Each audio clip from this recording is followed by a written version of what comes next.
But anywho, yeah. So the bad news about today's stream is that we had actually been doing a really good job on making progress with a Fimir campaign, but unfortunately, I don't know why. I guess because of the stream with Anticity, it seems that for whatever reason, my save just vanished. Like it's literally just gone. I have, honest to goodness, absolutely no idea. Oh, I don't need to float way up here now. I have no idea where it went. I looked and I looked and I looked at all my files, and it just popped out of existence. So I have no idea. The only thing I could think is maybe because we like loaded into the game with the mod turned off and the faction no longer existed, like it freaked out or something. But anyway, the good news is this means that we can start another campaign with Null instead of playing Sotek. Because Sotek, like we'd kind of gotten the feel for her. She was pretty fun. She really wasn't what I wanted from a Fimir matriarch character. Like, she was a Fimir lord that cast magic, which was okay. But this is she was not really what I had hoped for. So we're gonna play the giant Kraken dude instead. We're gonna play Null. Without further ado, let's hop into it. Am I doing lore stories tonight? Sure.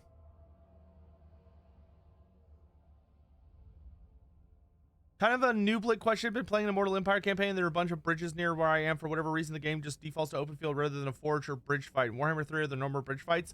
On Ice Phoenix, there are bridge fights. However, it could be that they might not be working properly due to a lot of the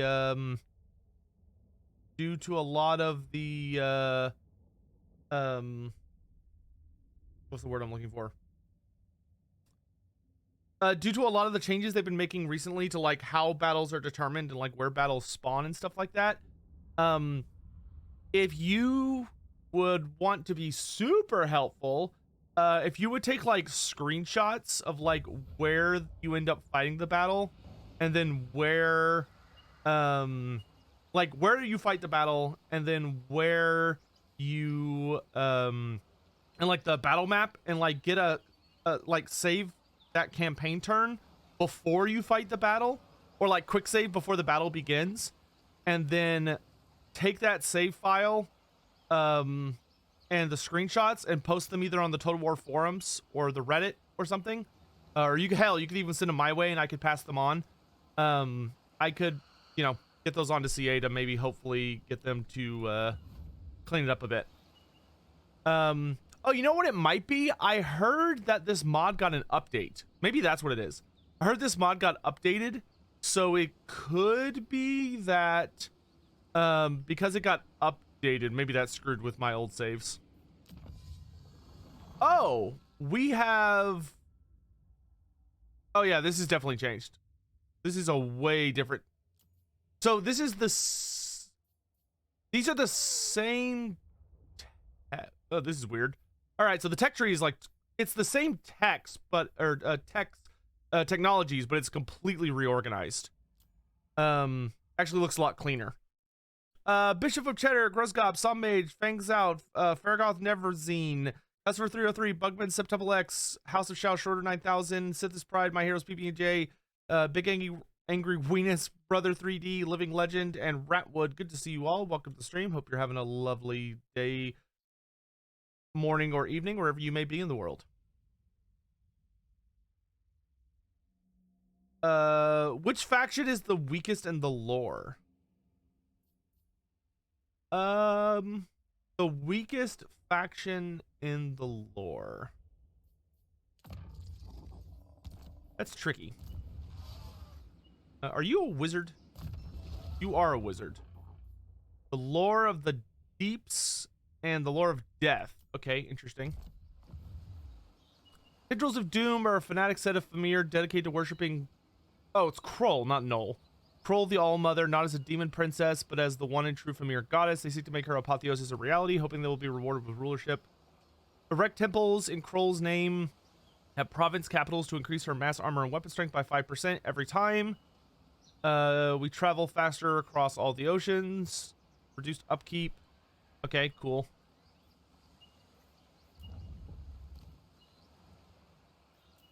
Neat. Blessed swamps. From this land, Kroll will turn the whole world into a huge bog and rise to godhood. Oh, that's not bad. I do like faction-wide growth.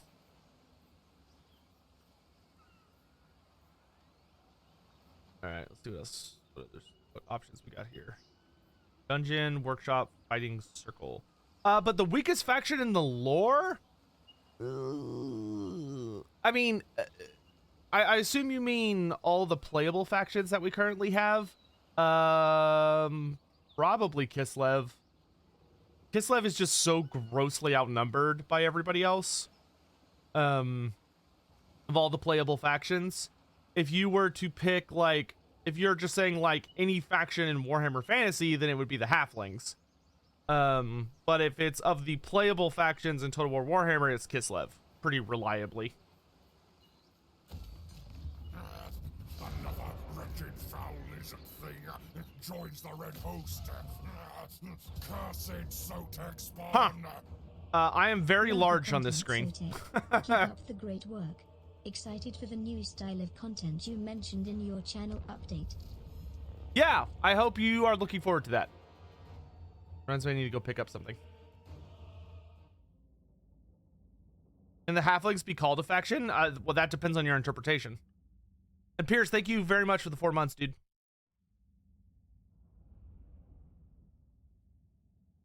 Now that's a Kraken? It do be Krakenin.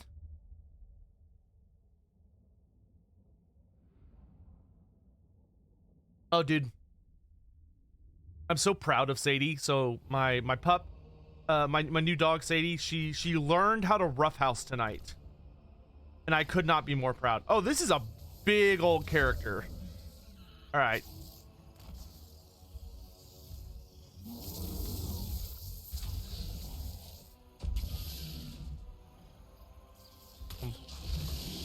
Some interesting some pretty clever use of animations.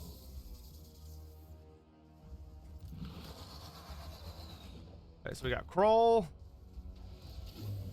So first time we've seen these Ben Beasts. Okay, so they're like really they're like really fat treekin. Cool. They've got regeneration, they've got the construct rule. Magic dependent. So they have plus 15 leadership, but only if the winds of magic are high. And they've got disintegration as if they were undead. Okay. We got 30 missile resistance. Not bad.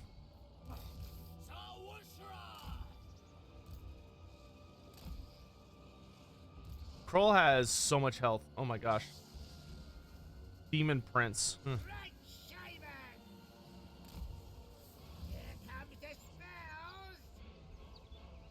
Wait, you're a wizard? Huh. Mash the lizard wizard? Oh my god.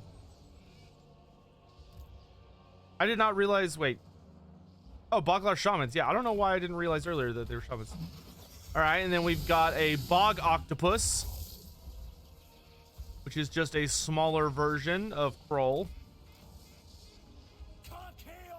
But we got some Fianna Fim with us, which is pretty cool. Girl Scouts. All right.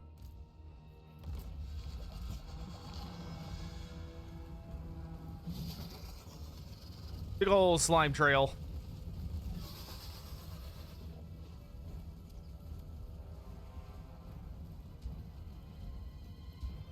Nasty.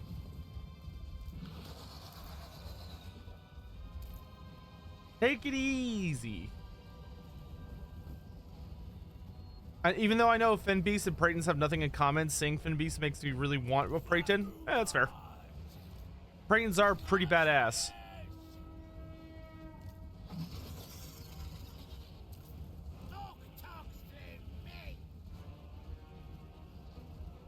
Is he carrying a pet rock? Yeah, it looks like it's got some kind of Ogham stone.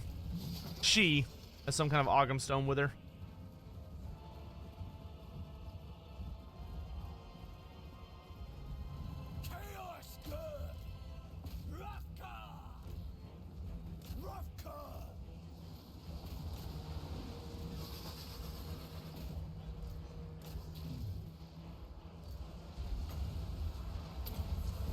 How the combat animations look.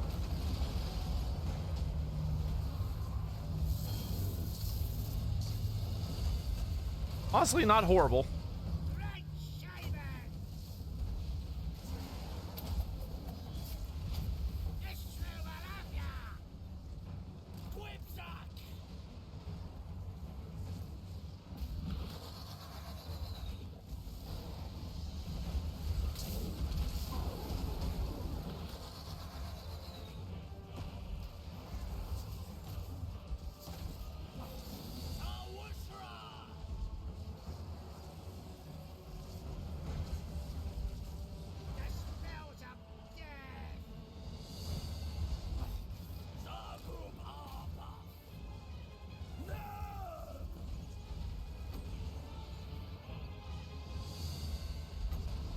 Get rid of these minotaurs. That's not the minotaur. Damn it. I knew that was gonna happen. I'm like, I'm gonna try and click this and I'm gonna misclick. I'm gonna be annoyed. And sure enough, my powers of prophecy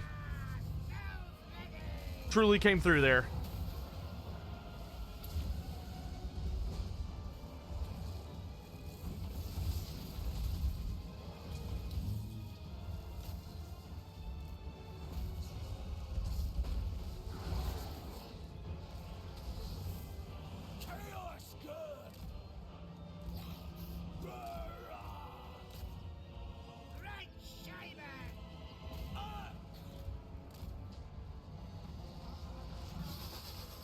I'm a coming.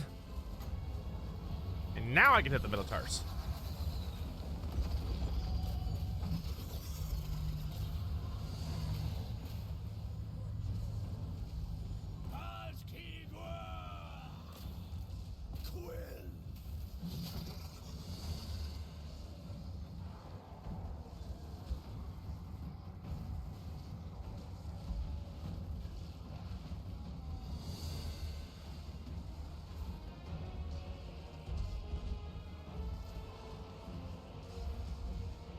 Oh, but anyway, as I was saying earlier, I'm so proud of Sadie today, dude.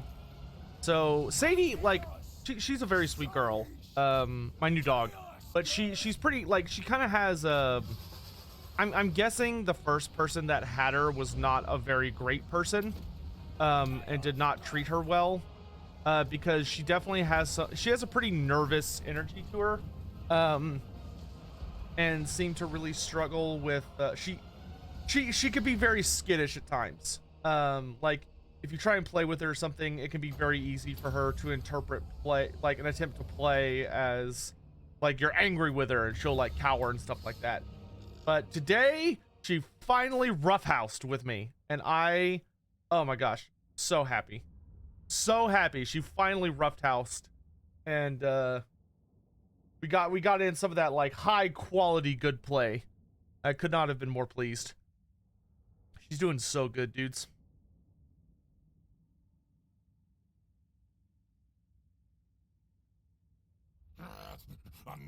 Oh, I mean, it's Daxity. Thanks so much for the 4 months of Prime. Really appreciate it. Thank you very much for the continued support. Merry Christmas, Sotek. Merry Christmas to you too, and a Happy New Year or whatever else you may be celebrating.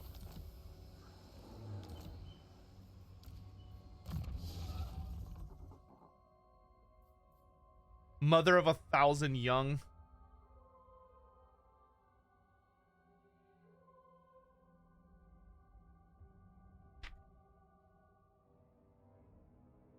Oh, she provides regeneration to nearby allies based on how many kills she's gotten. Wow, that's spooky.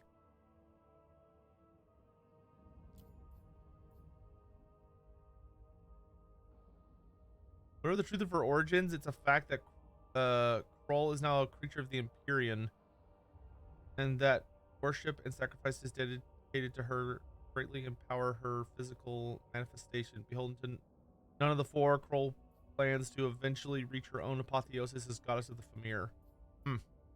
Interesting. Okay, let's do... I'd like to get a couple more spells sooner rather than later. A Moorhound? Cool.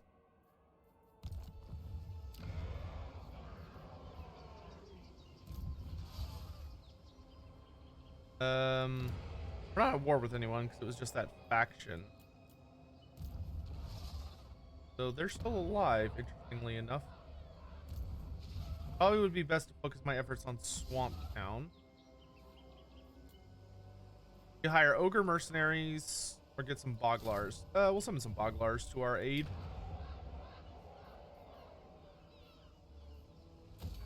Go and do that. I don't have enough slaves for either of the dictats yet. Can you be that bog octopus? You absolutely can.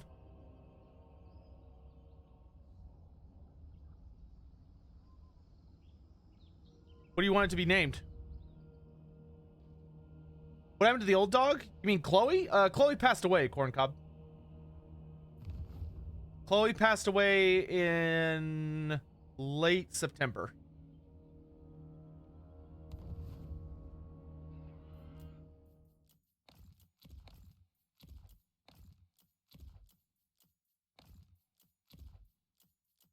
Sorry, it's genuinely sad to say. I still miss her quite a bit, but it was her time, you know.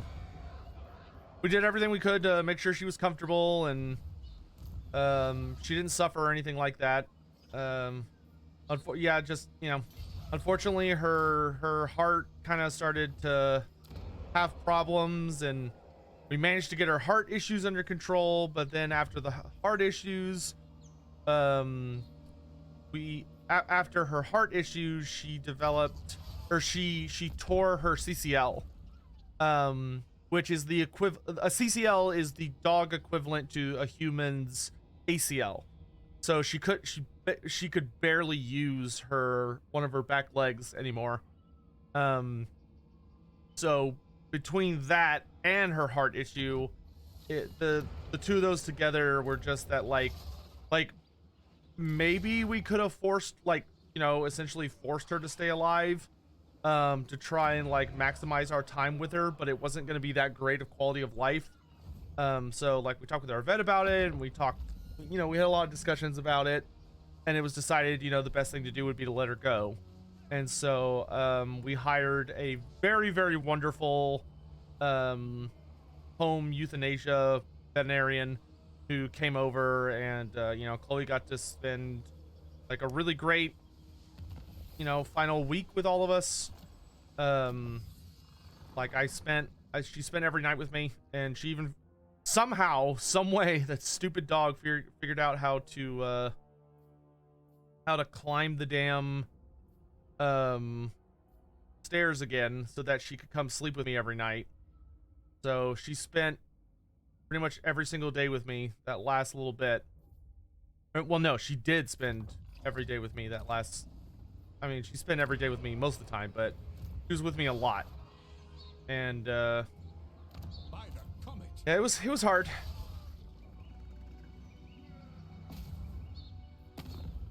But it all, you know, her passing was very, very peaceful, and, you know, I would do her, you know, if someone was like, it's always that kind of eternal thing of like, you love dogs and then the day comes where you have to let them go. But she had a great life. She had a great life. What is that monster thing? That is Kroll. She is one of the 2 legendary lords that you can play as in the Fimir mod. Kroll is apparently a demon princess of the Fimir. So she's like a demigoddess and is attempting to ascend to a full goddess. And she's basically like a super powerful bog octopus. Kanako, what do you have, like a particular name you want for the bog octopus, or do you just want me to come up with something that sounds reasonable? Here come the spells. I like how he has the expendable trait even though he's a hero. That's actually really funny. I ain't no gobbo.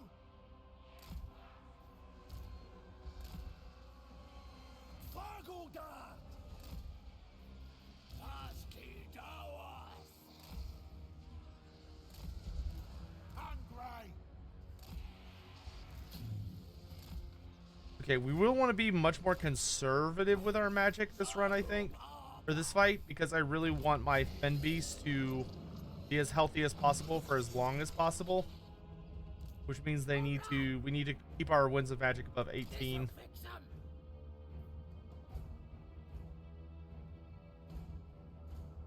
Is she comparable to Alario? This isn't a real character. Kroll, I have never heard mention of Kroll, unless maybe she's from like a super obscure past piece. But to have a giant bog octopus and say that it is a demon princess is a big stretch, in my opinion.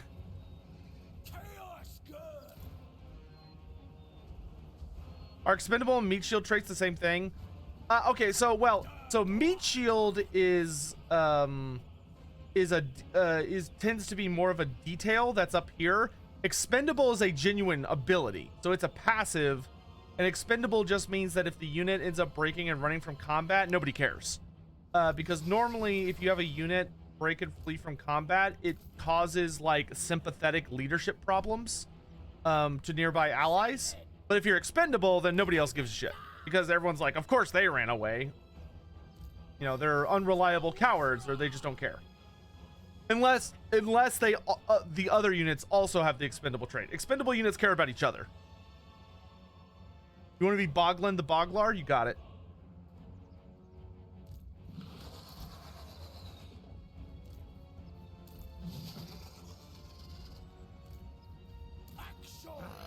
Another wretched foul lizard thing joins the red host.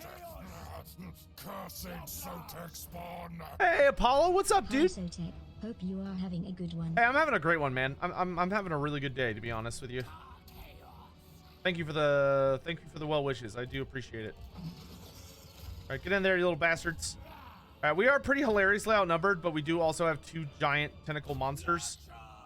And in my experience, tentacles do count for a lot in this day and age.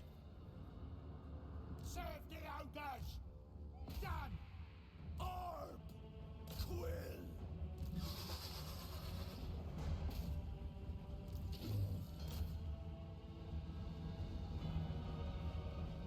Yeah, all that shooting is gonna hurt a lot.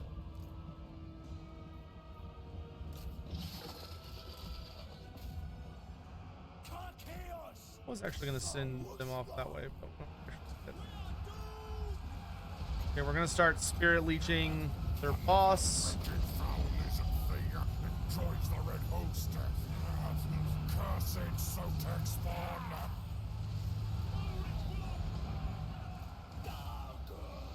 We're gonna just start tearing up enemy ranged units. Go forth, Kroll the Old Mother! Okay, and then we can pick this unit that I can't quite get to yet and just get rid of a bunch of their ammunition.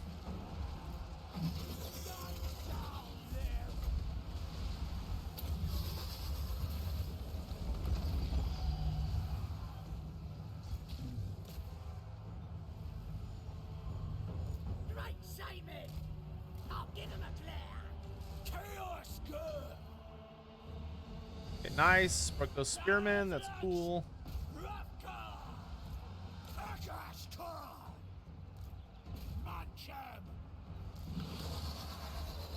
We can just get rid of the general. We should be able to just start terrifying people.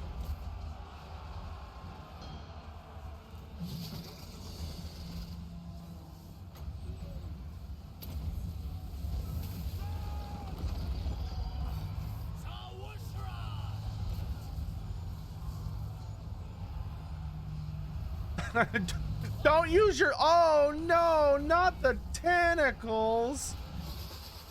Oh, I hate tentacles. Right, Simon.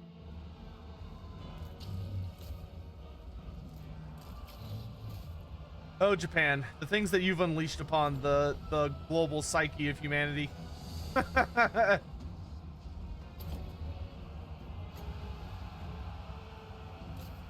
right, this is looking like a proper massacre, surprisingly. Helps when you have a lot of terror-causing octopuses, I guess. Yes, I have the Helmet of Despair. Don't ask where I'm wearing it, but I do have it.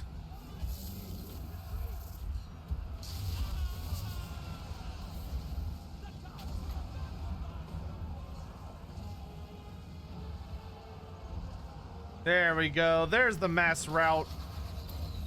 Beautiful.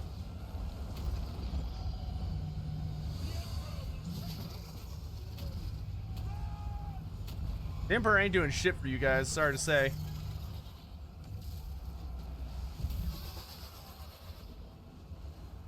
All right, good job. Korkov, thanks so much for the 4 months of Prime, by the way. Can't remember if I thanked you or not. Also, Defsa and Kaneko, welcome to the stream. Good to see you. Fire Pingu 2. What do you want your lore story to be about? A story on Teclis. Yeah, sure, we can do that. We'll do that in just a few minutes. That's cool.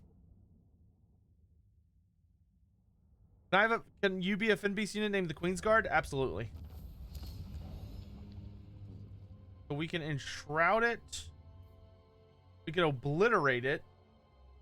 Raid it or enshroud it. Let's raid it so that I get lots of money and regeneration.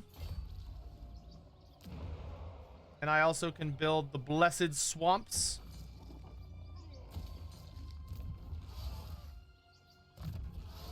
Okay, give me Tide Call.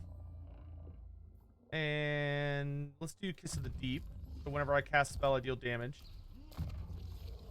You will get Sneak Stabbing. Oh, he's also got a mixed lore. Interesting. Okay. Give me Itchy Nuisance to start.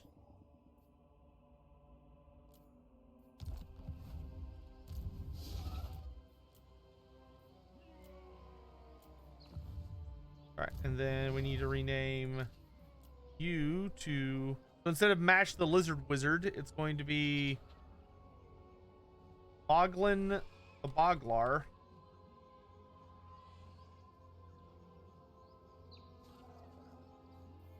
And then the Bog Octopus is going to be...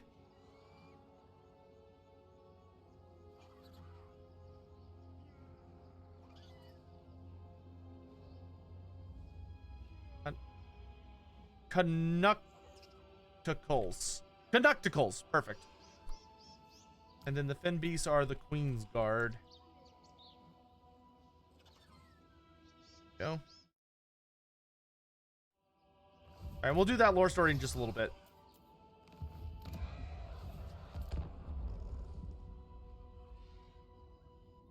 How's your day going, chat? Y'all doing okay?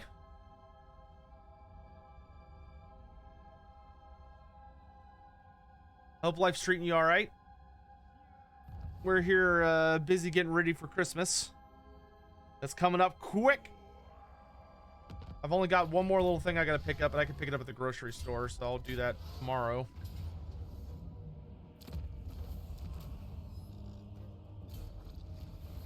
Ooh, Armor of Fortune. That's nice. He's Soul Blight. We'll put the Armor of Fortune on the giant tentacle monster, and then we can put Discord on our little shaman.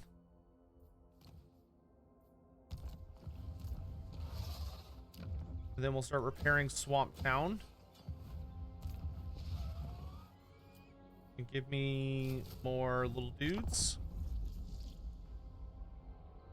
Nice, the 4th night of Hanukkah, you're lighting the candles. Nice. Clock Tower, nice to see you, dude. Making you some eggnog, very cool. I don't know much about eggnog. Literally my only interaction with it is I know that the composer for Banjo-Kazooie, oh my god, I can't remember his name all of a sudden. Brain fart, why? Gosh damn it. I adore him. He's such a great, like, composer and also, like, a pretty cool guy. And all of a sudden, I can't remember his name, which makes me seem kind of like a jerk or someone that doesn't actually like him that much. It's annoying. Damn it, what is his name?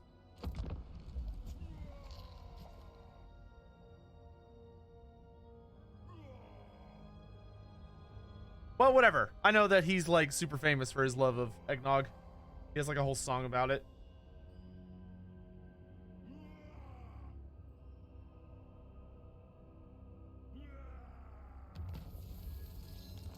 Blood rituals, nice. Okay, let's get spoilers next.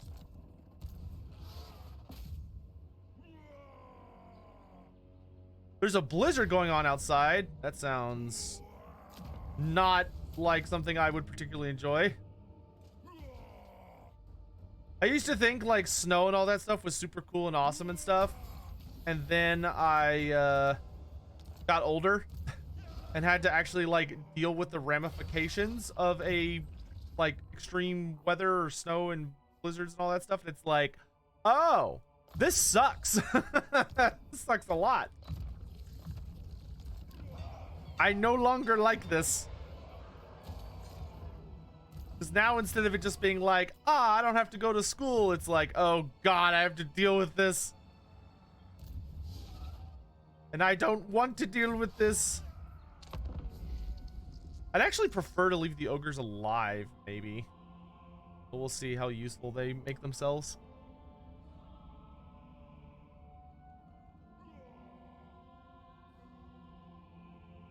You're expecting a blizzard Saturday? It's supposed to get super freaking cold here tomorrow evening, which is a little spooky. Especially as it's quite spooky actually, because the Texas power grid the last few years has not been the most reliable force when it comes to resisting the angry you know, Mother Nature when she's feeling extremes in one way or the other temperature wise. Have I always lived in Texas? Yeah, I've lived my whole life in Texas. Underling 69, good to see you. Privatized power grid was a great idea. Oh yeah, turned out super well. Totally not regretting that at all.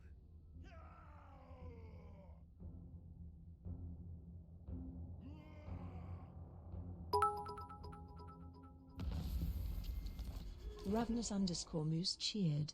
X2. Holy shit, that's so many bits. Hope the charity stream went well. It's a really awesome cause, so thanks for doing that. Sorry I couldn't make it to donate live.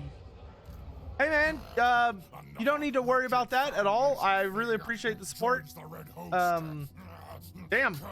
Thank you for the support there. Damn year, love you, Sotek. Favorite orc fact you can think of off the top of the head? Okay, so first, Ravenous Booth, thank you very much. It actually went incredibly well. We raised over $2,500 for St. Jude's, which was awesome. And it was extra awesome because literally the night we did that, I went downstairs and watched a documentary about how St. Jude's was treating a lot of a significant amount of the cancer children, or the children with cancer that they had to evacuate from Ukraine. So knowing that I was getting to essentially help with that was a really good feeling. And 2,500 was way more than me and Anticity like even vaguely hoped for. We were like, maybe we'll hit 4 digits. Like best case scenario, we hit 4 digits. So the fact that we hit 2.5 times that was just amazing. So yeah, thank you. It was really, really good. And we are very excited to do another charity event. Hopefully sometime relatively soon after the new year. So keep an ear out for that. And then Jake Krisiak, thank you very much for the 6 months, my dude. Favorite orc fact I can think of off the top of my head. My favorite orc fact that just kind of shows how goofy they are in a sense, but also kind of adds like a little bit of a tragic element to them if you think about it too hard, is that orcs in Warhammer Fantasy will literally just kind of grow old and frail and will proceed to die if they are not able to keep fighting. So if they don't have a consistent diet, quote unquote, of violence, they will eventually, like, they'll just kind of fall into like a malaise and die.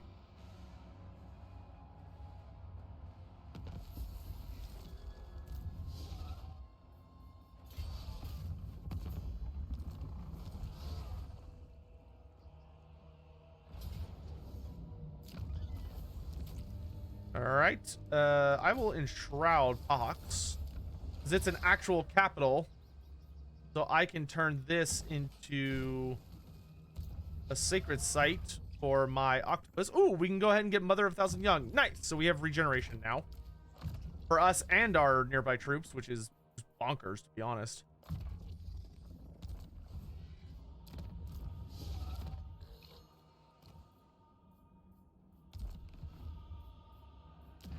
Might get a second army here soon. Krumok! Merry almost Christmas to you as well. Merry almost. Oh, Schroeder Christmas. 9000. That's awesome to hear, dude.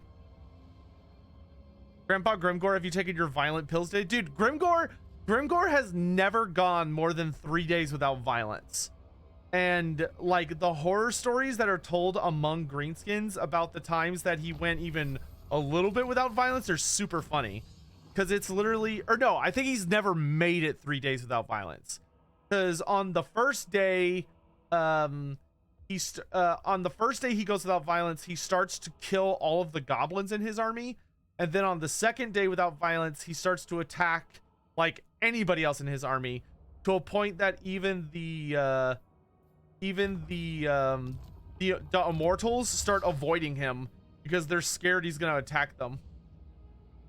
Okay, so we could build a Temple of Kroll in every major settlement. Okay, but we need tier 3 to do it. We're gonna kind of rush up to that.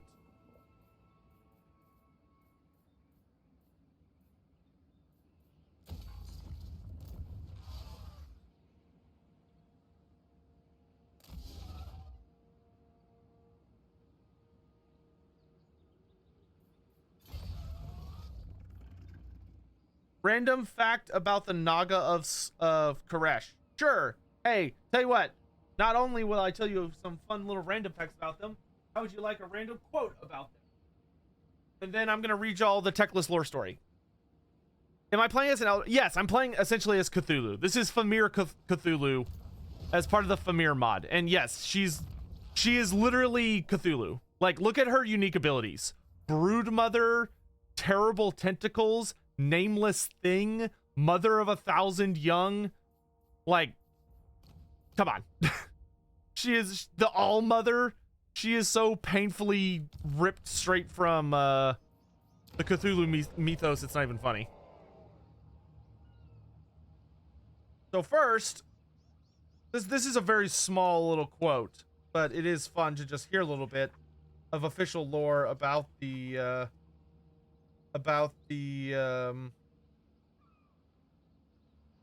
Fimir, or not Fimir, damn it, my brain.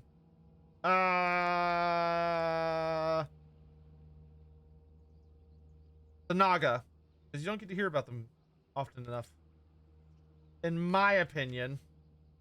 Oh, this is the wrong book.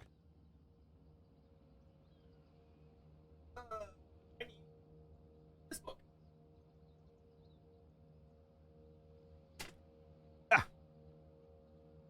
Yeah, Shub Niggurath. Yeah.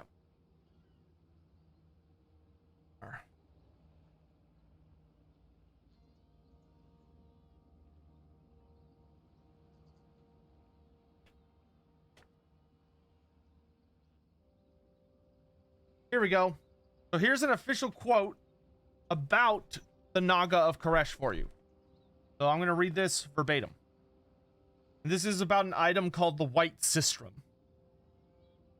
There are many night-haunted legends emanating from the fetid jungles and deadly wastes of the far hinterlands of Koresh. Stories abound of the dread snake men and the foul and nightmarish blood Naga queens who rule there. And it is a realm where men are no more than hunted prey, and blood and souls are the only coin in trade. Rarely do artifacts of this fell civilization reach the old world, and all are steeped in blood and misunderstood power. One such artifact is the White Sistrum, a strange ivory graven rattle drum shaped like an hourglass, whose discordant music brings madness and death, and evokes the terrible rites of the Naga. Some other fun facts that we know about them is that they obviously they're chaos worshippers, so they do worship the dark gods. Some other details revolve around that they are also apparently skilled at creating and or significantly altering life forms, because they have created different kinds of monstrosities. The only one that we've actually seen so far would be the Dreadmaw, which the Dreadmaw got updated lore in the Warhammer Fantasy roleplay book titled The Imperial Zoo, and it talks about how it has essentially kind of been discovered that the Dreadmaws, which are famous for hunting the Chaos Wastes and the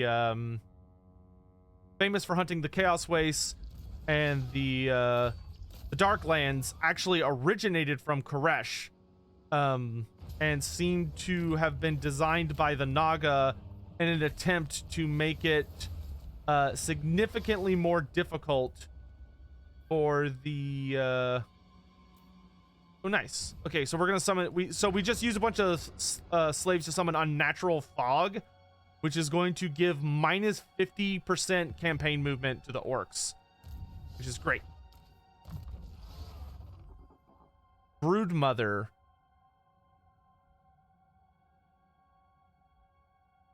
I can infect an enemy. I can implant a magical egg into living prey, which will cause them an ungodly amount of damage and then cause it to pop out a bog octopus. Gross. All right. Yeah, sure. Give me Broodmother. Sure, why not? I'll be an alien from, or I'll be a monster from Aliens. That sounds like fun. All right, and then we'll summon a Miasma to slow them down another 10%, just to make the orc's life as miserable as possible. All right, so let's read some Teclis lore. So there's so much freaking lore on Teclis. There is what I can only describe as an obscene amount of lore on Teclis. Who's running her army? Is she city planning? Little option column A, a little column B.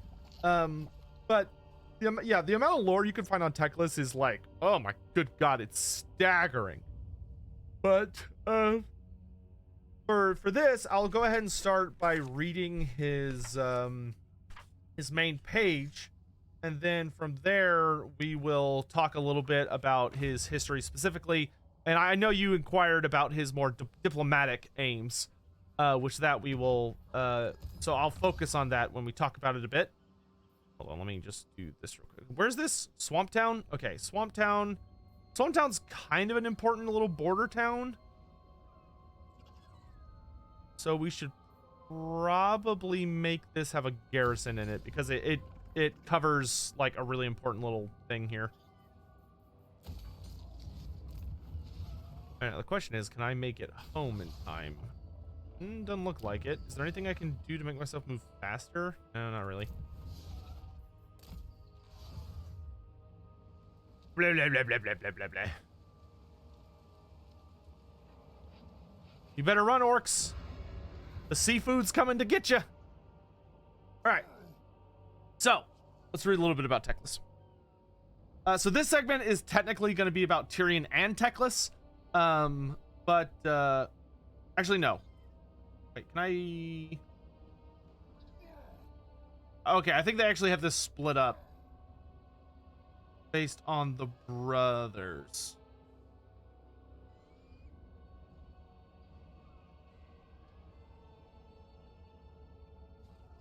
Okay, yeah. Okay, so I could just read the Teclis parts. Okay. So, let's talk a little bit about Teclis. Teclis is Tyrion's twin brother, but two more different siblings would be hard to find. Where the curse of Anarion has yet to leave an obvious mark upon Tyrion, it has made his brother frail and caustic. Indeed, so feeble is Teclis that his body can only be sustained by the consumption of magical potions. Yet no one, least of all Tyrion, sees Teclis as the weaker twin. His destiny merely lies along another path. Teclis has been blessed with a talent for magic that makes him preeminent, not only amongst the mages of Ulthuan, but in the whole world. Though it is little acknowledged in Naggaroth, the Witch King accedes that Teclis is his superior, and, since the Battle of Finneval Plain, has taken great care not to come into direct conflict with his younger cousin. It is even claimed that Teclis' power approaches that of the great necromancer Nagash, so it is fortunate that he has devoted his life to thwarting the powers of chaos and death. The twins also differ greatly in their strategic outlook. Where Tyrion sees the protection of Ulthuan as his chief duty, Teclis seeks to safeguard the whole world.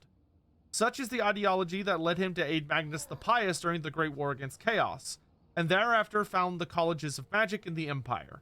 Since then, Teclis has walked abroad in many other lands, sharing his wisdom with those who would have need of it, and wielding his magics to keep the dark forces of chaos at bay.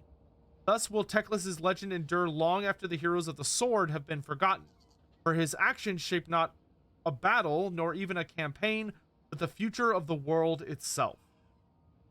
And then I'll briefly go over his magic items real quick, and then we'll kind of talk about where he's been and what he's done and all that stuff.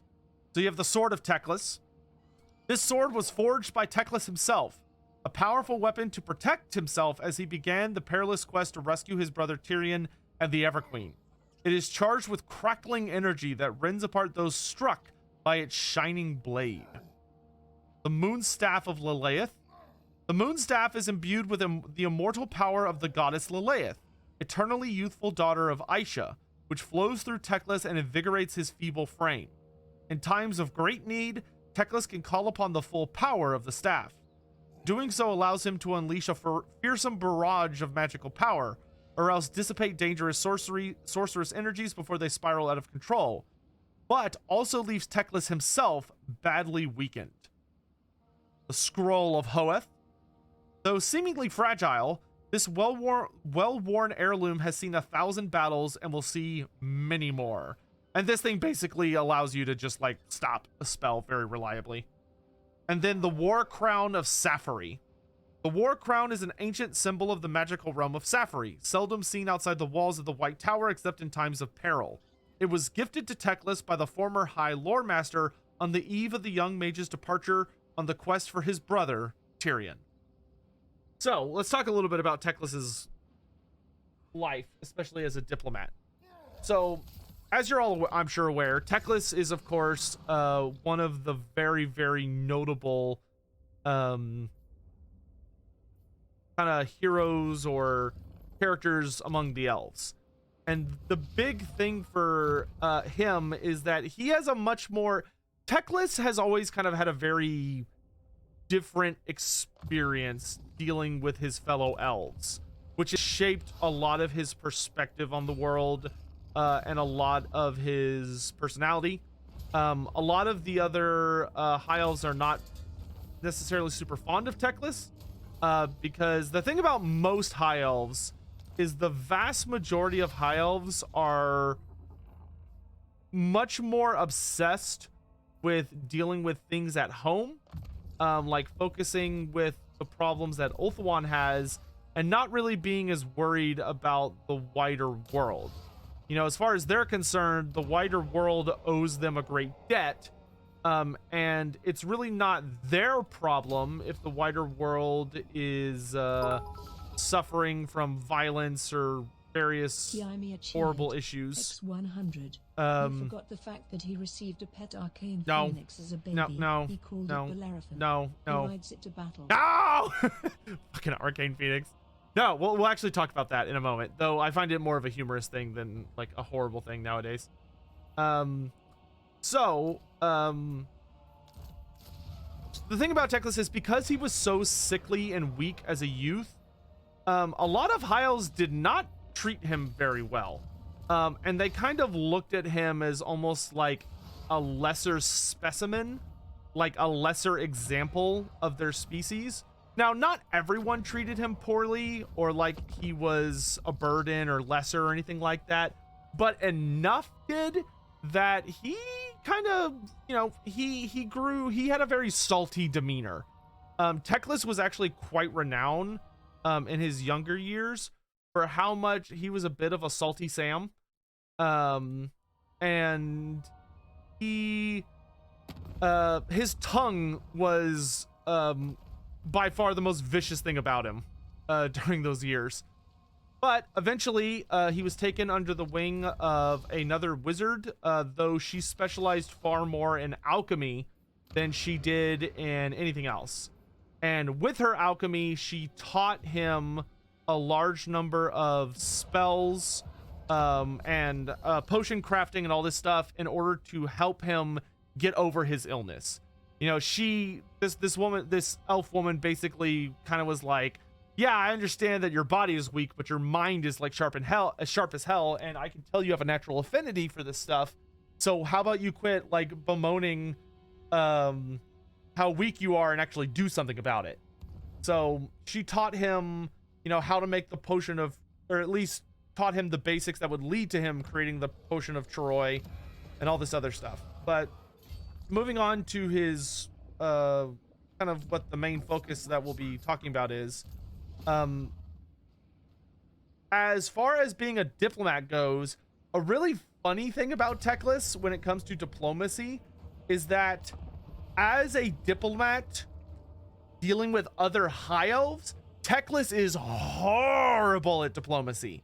He is hated by high society in Ulthuan, because he speaks very frankly a lot of the time, and he also does not care very much for the politics of the elves, and is rather notorious for just kind of like smashing through a lot of the political intrigue that's expected of the Asur.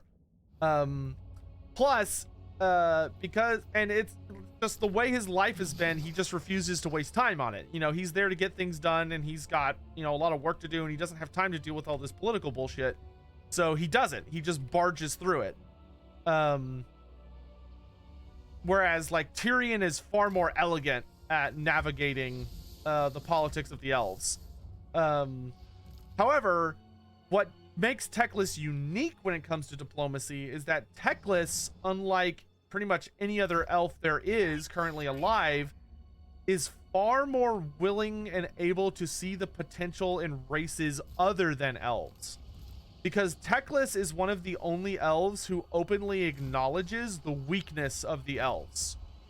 In that he talks very strongly about, well, you know, we talk a mean game. You know, we always like to say that we're the ones who saved the world, and you know, it was us who did X, Y, and Z, and like we're so important, all this stuff. But really, you know, if you sit down and think about it, and kind of do the math, we also are the ones that screwed up a lot of things. Like, sure, Anarion was really, really powerful, but Anarion also completely gave himself over to Cain and arguably damaged as much stuff as he fixed. Which, to say that among like a large gathering of elves is borderline heretical. Most high elves, a lot of high elves that are very wise acknowledge Anarion's failings, but not all elves are very wise. Many elves are far more concerned with appearances, or focusing only on the things that make them look good instead of acknowledging like the more honest interpretation of events, so to speak. So Teclis has always been surprisingly adept. Oh, there's an ad? Okay, I'll wait till the ad's over. Thank you for the heads up.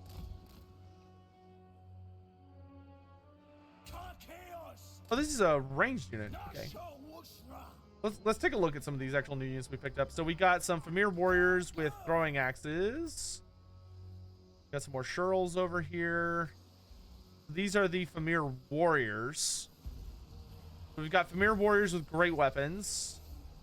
They've got big mauls and big axes.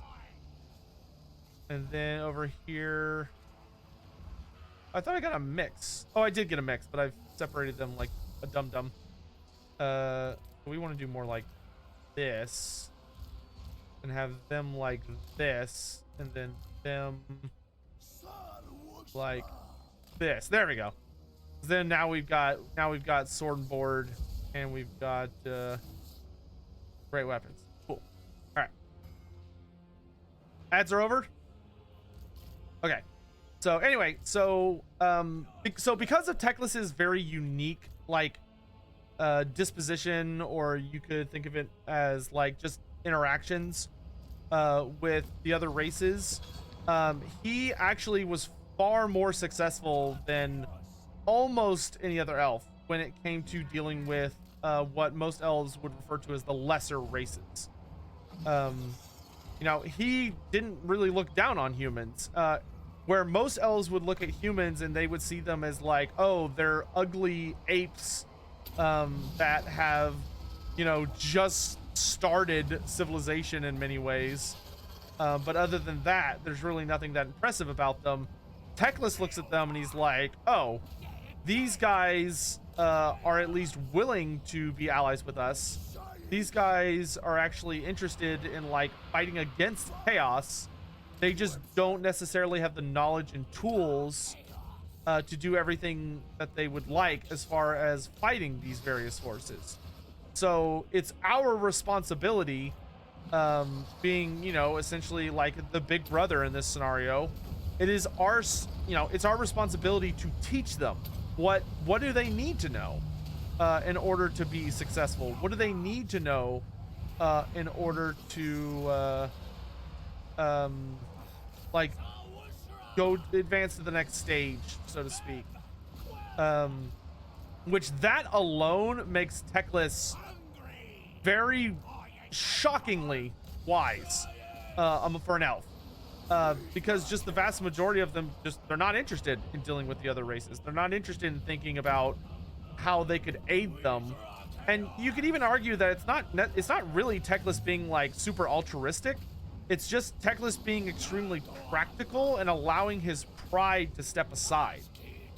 Because the thing about most elves is most elves will not acknowledge the fact, you know, that their empire's in decline.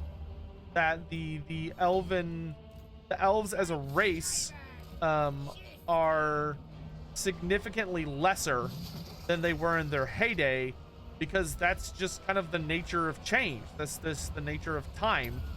And they, you know, they would literally rather they would rather do many other things than ever admit that, you know, they're past their prime or they're a dying race. So this kind of led up to a very unique interaction during the Great War Against Chaos.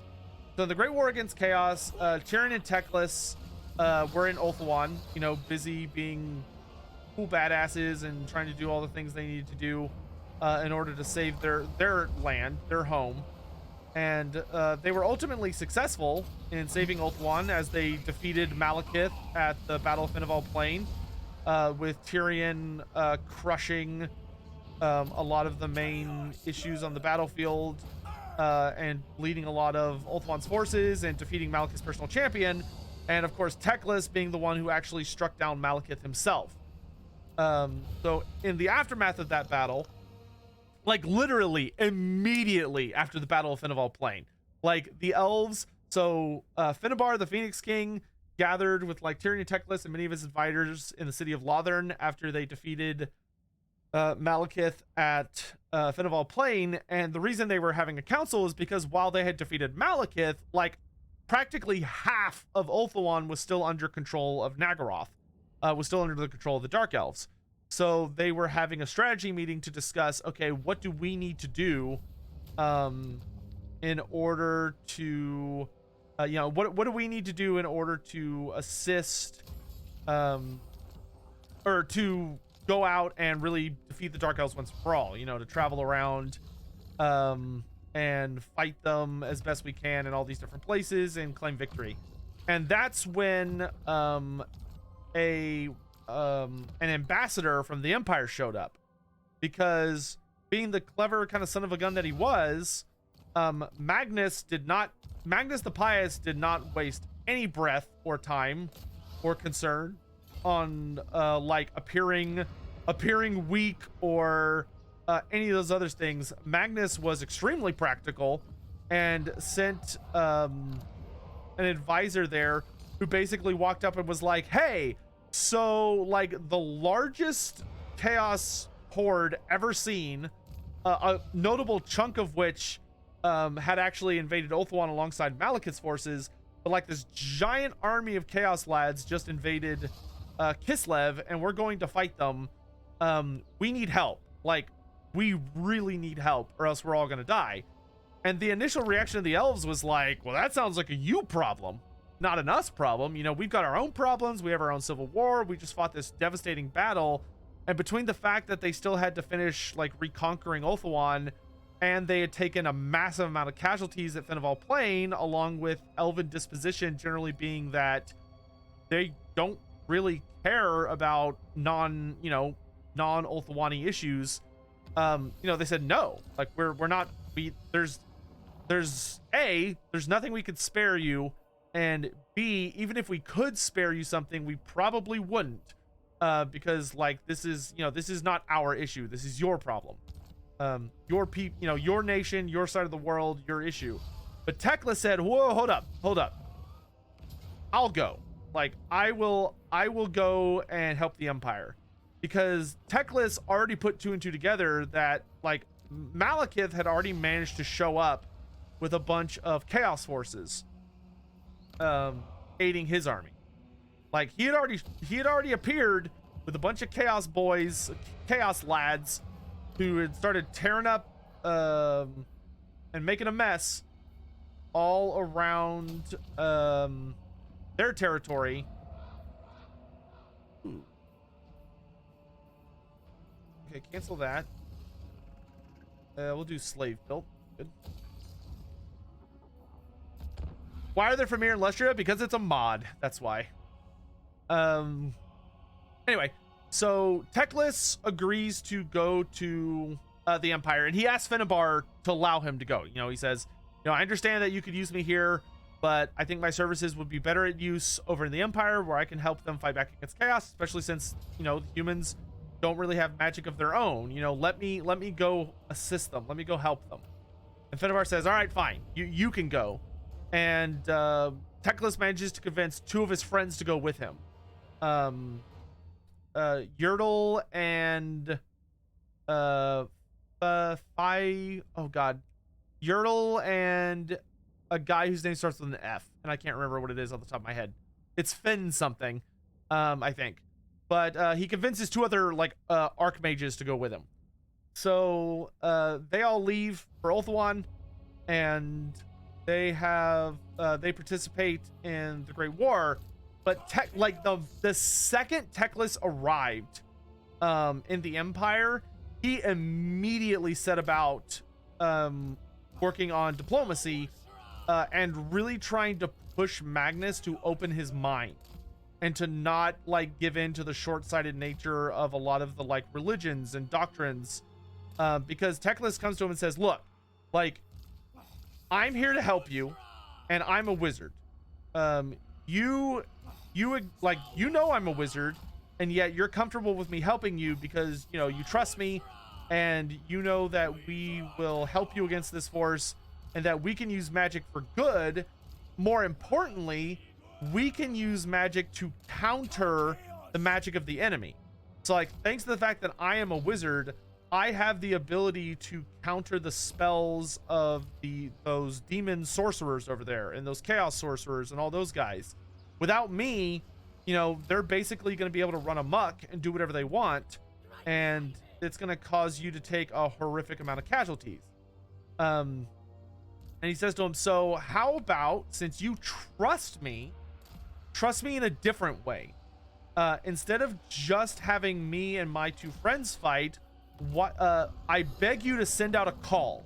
Like, send out a message to all the different parts of your empire and release a official statement to tell every hedge wizard, warlock, or not a warlock, but like every witch, hedge wizard, shaman, spirit walker, whatever you want to call them. Send out a message to anyone who can use magic in the empire, which is super illegal to use magic in the empire, like kill on sight type stuff. And so he says, send out, this message to all of them and tell them that if they will willingly come to us and submit themselves before us, you will not kill them, you'll spare them, and I will teach them as we are heading towards Kislev. I will teach them how to use their magic safely.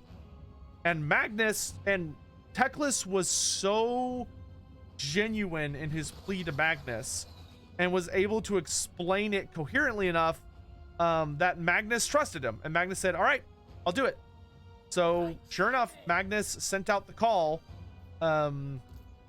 across the empire and did exactly that. Basically sent out a message saying, if you are a practitioner of the sorcerous arts, or if you're able to wield the winds of magic, if you come answer the call and help us fight against chaos, you will be pardoned for your illicit activities as long as we can be certain that you are free of corruption, free of the taint of chaos, which did actually come up in that some of the wizards that arrived and submitted themselves, some of them were not good, like they were not good faith actors, but instead were servants of the dark gods attempting to infiltrate the forces of the empire. But Teclis and his archmage buddies were able to use their own sorcery to test them and tell what they exactly were about. And there were others that did show up with genuine desire to aid. Like, they showed up completely genuine, no deception whatsoever. They were there to help. But Teclis and his mages realized that they were too corrupt. The magics they had used up until that point had already corrupted their bodies or their souls, and so Teclis and his mages would execute them. They would kill them with their own magic, and basically remove them from the equation so that they could not be a threat. Or if you want to look at it more, shall we say, what's the word I'm looking for? In less of a bad light, you could say that they wanted, they put them out of their misery when they were essentially going to be doomed to possession or worse at some point. But Teclis had a huge impact there. He humanely put them down. Yeah. So a lot of that went down. And then of course the war happens. Teclis plays a very, very major role in the battle against the forces of chaos at the capital city of Kislev, being Kislev City. And amidst all the fighting, Teclis actually loses one of his friends. I believe it's Yertle dies. Yertle is killed during the fighting. He's the only high elf that dies in the battle. But like that, considering there were only 3 of them there in the first place, that is that was a pretty damning toll. But he actually died willingly fighting for the humans because Teclis convinced him like it was a worthy cause and they needed to do it. So it's noted that he didn't die with regret. He didn't die being like, oh my god, I can't believe I died for these like shitty humans. No, he fully died doing his absolute damnedest to protect the humans and work alongside the dwarves of Kalak that were there, etc., etc. And it was genuinely one of the most noble moments in the modern timeline of current elves. So after that, after the war, after they defeat Asvar Kul at the battles at the gates of Kislev, the next big thing that happens is Teclis basically agrees to. Magnus comes to Teclis because he sees how effective the various wizards and sorcerers are at facing off against the chaos sorcerers and chaos wizards of chaos. Like, he sees how dramatic of an impact it is to have their own wizards present on the battlefield. So Magnus actually approaches Teclis and he says, hey, I know that, like, you just taught our wizards all the absolute basic necessities that they need in order to, in order to help in the battle. But, like, I can tell that compared to your sorcerers, my guys have literally just started and, like, they're babies still. They're little babs.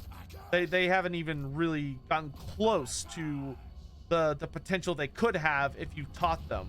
And Magnus actually asks of Teclis to stay. He says, please stay behind.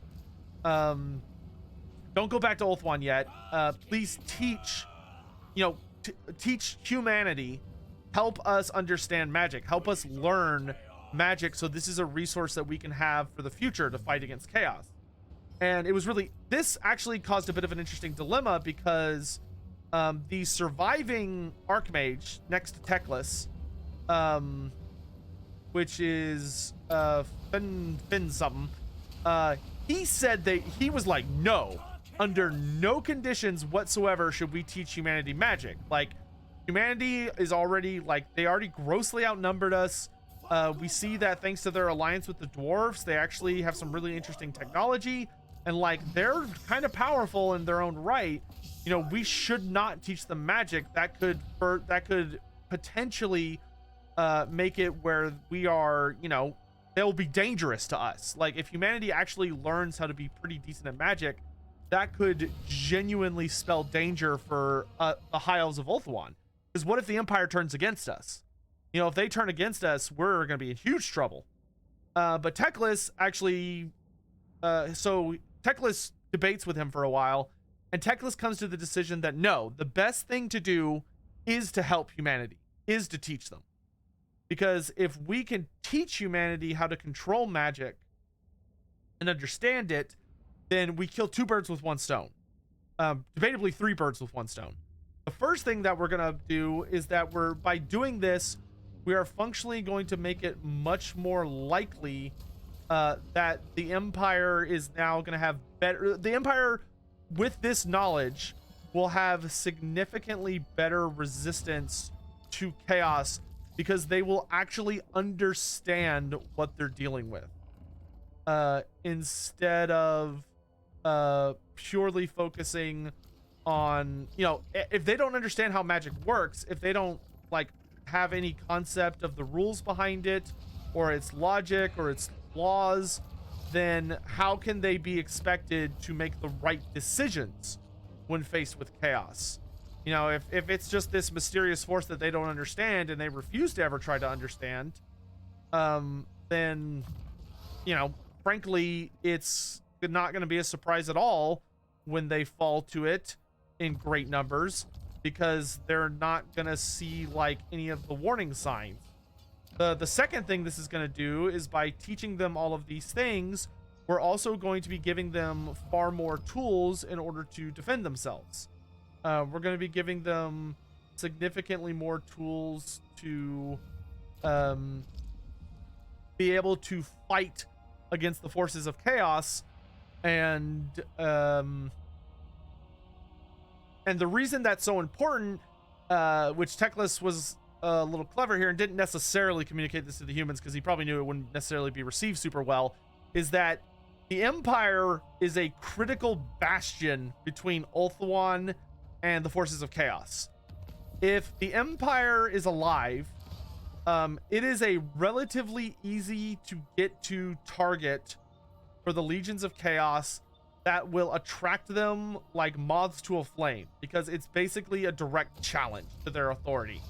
It's this giant target that makes them that stands out, and Chaos is going to constantly focus on it as their primary objective. So if Chaos is focusing on the Empire, that means Chaos is not focusing on Ulthuan. And if they're not focusing on Ulthuan, then Ulthuan is safe. Which, to be fair, is pretty good logic. Even if it's a little not necessarily unlike the, you could debate whether it's ethical, but it is correct. So Teclis ends up staying in the Empire, I believe, for I can't remember if he stays for 100 years. No. I think he stays for a decade. I think he stays for 10 years to help set up the colleges of magic, and like teach them all the lessons and organize it and help with the construction. He also gives them a bunch of magical artifacts and helps them craft a lot of magical artifacts, and all this other stuff. And once Teclis finishes, he goes home. Now, the fun part is that when Teclis got home, he was in big trouble. Teclis was in lots of trouble with many different factions within Ulthuan, because there was a lot of disagreement about whether humanity had any right to be taught, how to understand and control magic.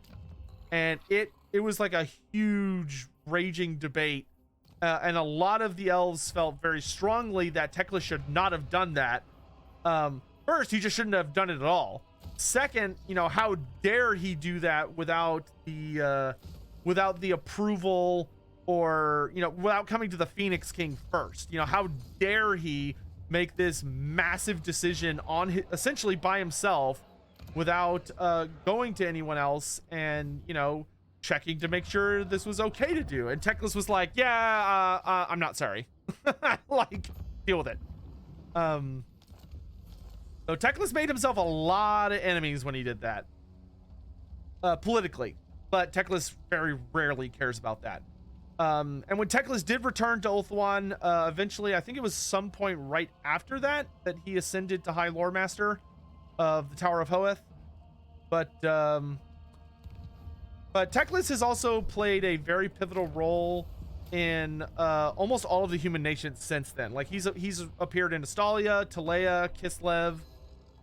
He has arrived in pretty much all the different common nations of men, or old world nations of men, to assist them with magical matters, and also give them like various notes of instruction about like how to improve things or how to ward against certain dangers, etc., etc., etc. Which of course has made him instrumental in dealing with all of those various threats. Also, if you ever want to read a book that actually has Teclis as a diplomat, as a character, and it's extremely fun to read, pick up the Blackheart's Omnibus. The Blackheart's Omnibus, I don't want to spoil anything, but it's 3 books combined into one super book, and the 3rd book features Teclis as a main character, and he is performing his role as a diplomat. Has there been assassination attempts on Teclis? Oh yeah. Teclis has nearly died a handful of times. In fact, there is an assassination attempt on Teclis in Blackhearts. So if that sounds like something that interests you, I would recommend picking that up. There's also an assassination attempt on Teclis in a very, very awesome set of books called The Sons of Aurelian. Sorry, The Sons of Illyrian. Always put the R in an earlier spot, like a dum-dum for some reason. All right, Mazdamundi, let's boogie. Actually, before I face off against Mazdamundi, I would like to switch out some Shurls for more warriors.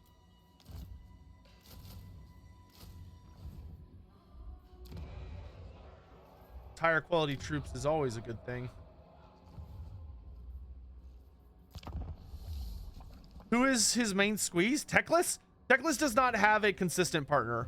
Teclis abides by kind of like the typical mating situation, I guess you could say, of elves, in that he sleeps around. Like, there's literally a scene in Gotrek and Felix Giant Slayer where like when you meet Teclis at the start of the book, Teclis literally like wakes up after having spent the night sleeping with two twins.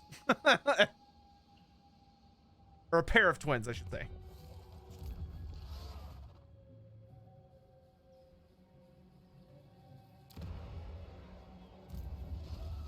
Like, Tyrion is considered the very unusual one when it comes to personal relations, because Tyrion is faithful to only one partner, which is very unusual in Elven society. That's a lot of Saurus. Come back to this in a second.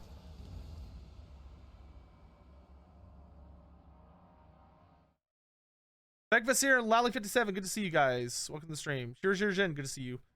Can I get some lore on Captain Yago Roth? Oh my god, I love Yago Roth.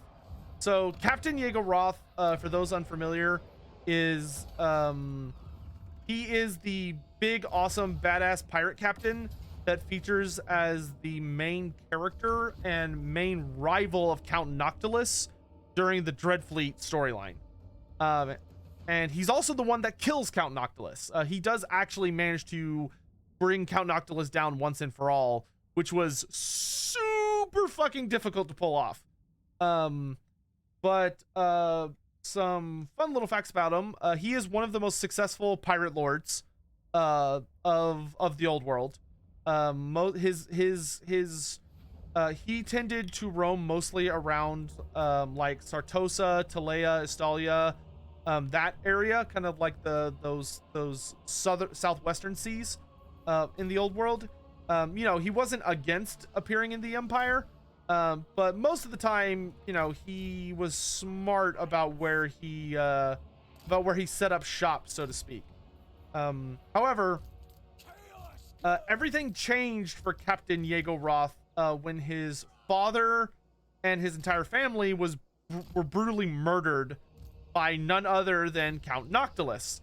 Count Noctilus came after them because he wanted something that Yago Roth's father had. Because Yago Roth's father had possessed a very important compass that Count Noctilus desired very, very deeply. So the two of them, funny enough, they actually never talk to each other. You would think that, kind of based on the typical scenarios of like Warhammer Fantasy, there would be like some really epic like dialogue between the two, especially because the vampires of Warhammer Fantasy are known for being quite verbose. But something actually very funny about Noctilus is that he's not very talkative, and if anything, it's almost vaguely implied that he doesn't speak the language that he either doesn't talk very much, or when he does talk, he tends to speak in a language that all of the characters that encounter him don't understand. Which is funny because he's a Sylvanian vampire, so he would probably be speaking Reichspiel or Classical. And, you know, he wouldn't be speaking anything that outlandish. But in any event, probably a really interesting... Oh, there's ad? Okay, we'll wait till the ad passes.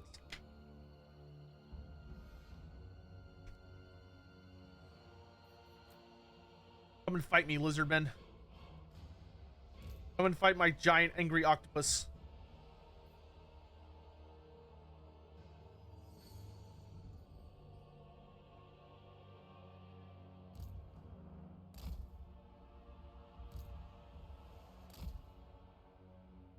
Actually, if he wants to like unify his entire army in one spot, that would make my life a lot easier.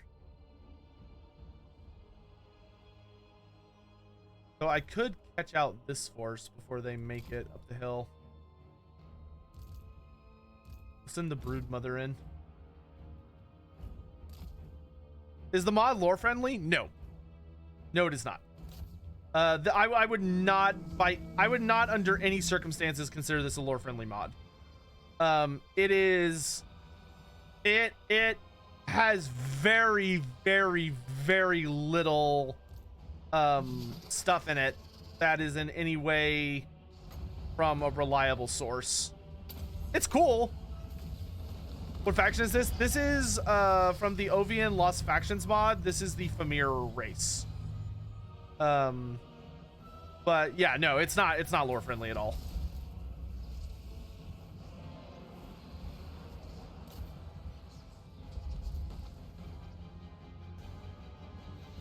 I will say that I think they did a clever job of creating a lot of their own lore by being like, okay, so Fimir, like, and the naming convention of Fimir and the whole, like, they're from the mists and the fog and the bogs and all this stuff is very heavily inspired by some elements of Irish mythology. So they basically just took the idea of Irish mythology and ran with it. And that's basically this entire mod.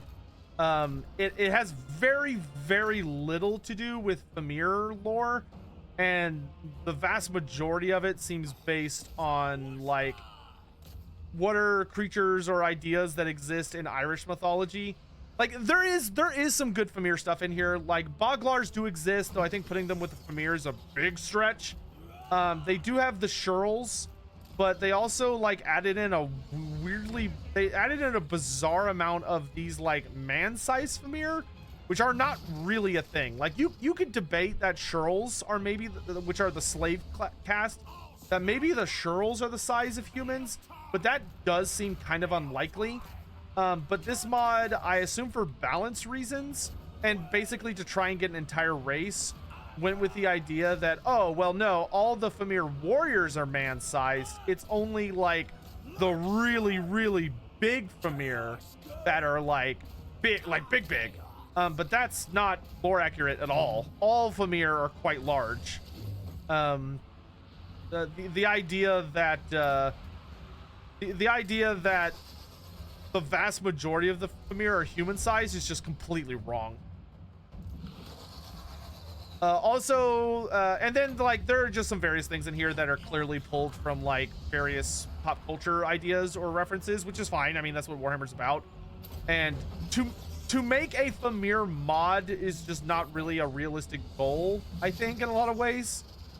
You're kind of asking for, like, Fimir are not really ever intended to be a standalone race as far as, like, armies are concerned. They function much more properly as a element of a race, like their Norska situation. Their Norska situation is the most accurate way to portray them, in my opinion, where they are an element of a large force, not an entire army on their own. Oh, is it gonna crash? Oh, no, stabilized. Okay. Probably my biggest issue with this is it felt like they were so desperate to try and make Fimir into a standalone race that they really just kind of started pulling stuff out of their butt. Because, oh boy, were they pulling stuff out of their butt for this. Because, like, some of this stuff is based on Cthulhu mythos, so it seems to be vaguely combined with, like, lore stuff about the fishmen, to try and expand the Fimir a bit. But then there's also stuff in here that's based purely from Irish mythology, like the Nekal Aviv. And then there's some stuff in here that's more about... So, like, you have some Fimir stuff. Then they add a bunch of Fimir stuff that doesn't have any basis in the lore whatsoever. And then they also combined it with various other bog creatures, which is fine. Like, I could totally see a bog octopus being in a Fimir army. I think that makes perfect sense. What doesn't make sense is for there to be a Shub Niggurath equivalent from Lovecraft's universe that is a giant octopus demon princess, which is this character. This character is out of fucking nowhere. But I mean, it's cool. It's just, it's not lore accurate.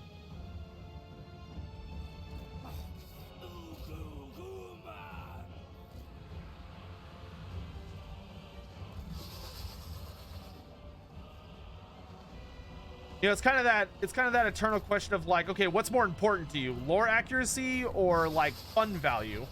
If you're like, oh, I want to play a mod that's really, really fun and, like, feels actually pretty good, then yeah, I'd recommend this mod.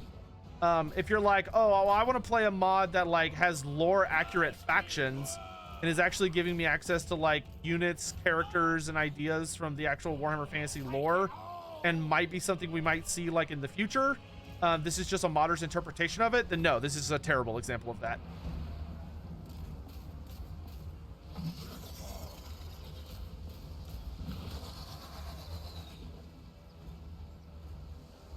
Did Cubicle 7 get rid of the Fimir's problematic reproduction habit? Yeah, that's been gone for a really long time. They got rid of that during actual Warhammer Fantasy, back during, like, 8th edition. Yeah, they got rid of that when they released the Storm of Magic and they released updated lore on the Fimir. They basically changed it to like, if you read between the lines very heavily, you could say, like maybe that kind of still happens, just like it kind of still happens with like Norskins and Beastmen and all that stuff, but it's no longer like a core principle of the species slash race. Now it's just something that maybe happens, but it's never explicitly stated. And instead there's much more of a focus on,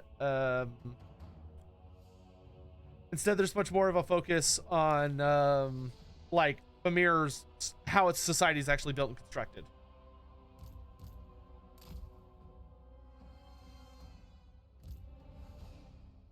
And you know, they still absolutely capture lots and lots of people? Yes, but the reason they are mass capturing them is not to do that kind of stuff with them, but instead to focus on instead ritually sacrificing them. How would I make a Fimir faction if I had to? I would say no. I would tell them to do something else. If I was going to, if someone asked me to make a Fimir faction, I would ask them what their goal was for me to make. Like, why do you want me to make Fimir specifically? Like, what is your end goal? Like, what is the reasoning behind this decision? Because if you came to me and asked, Sotek, we need you to make a Fimir race, I would tell you no. If you want what I think you want, then what you actually want is you want me to make you a fish people race, which that I would happily do. Like I would be more than thrilled to make a fish people race pack DLC to add a new playable race into this game. I think that would be great. But I don't think the Fimir should be a race. There's just not enough stuff. They perform far better as a additional component to races that we already have.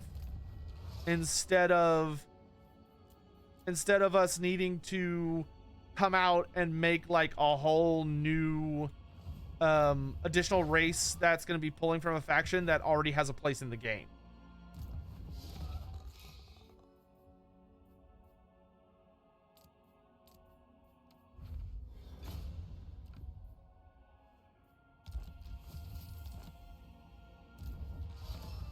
I don't know if the beak vanished or if I've like evolved, but that is way grosser looking to just have like a giant face hole. I assume it's because the beak just bugged out, but like, ugh. When said out loud, it's kind of weird that stories involving capturing for ritual sacrifices is less problematic than the other thing. Well, okay, here's the thing. And I you know, I won't beat around the bush. I'll just flat out say it, that at the end of the day, humans being captured and taken from their homes to be sacrificed in blood rituals is very fantastical. It's very unrealistic. It's very silly. People being sexually assaulted is not very fantastical. That's something that happens a lot. that's unfortunately that's something that a lot of people have had to experience.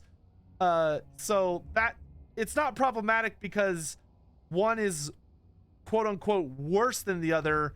It's problematic because one of them shouldn't really be used offhandedly as like a, ooh, look how bad these guys are, because, you know, there are real people who are going to read that and all of a sudden they're like having to deal with being shot back into a really unpleasant experience just so some fantasy writer could try and like make a fictional race feel more intimidating. You know what? You get what I'm saying? Like if you think about it very briefly, it absolutely feels like isn't that kind of weird thing? But if you really sit down and think about it for a moment, it's kind of like, oh yeah, that makes sense.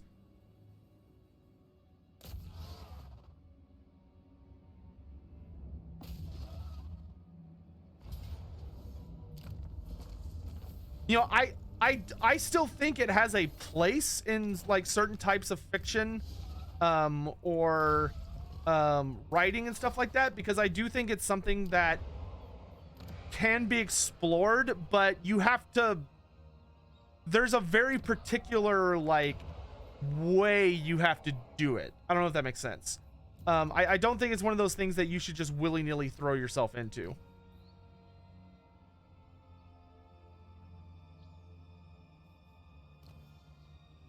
Follower of Balor or Cruel Thrall Master? Let's get a Fimirak Noble. I should not have recruited him here. That's okay. We will send him north and get more troops there.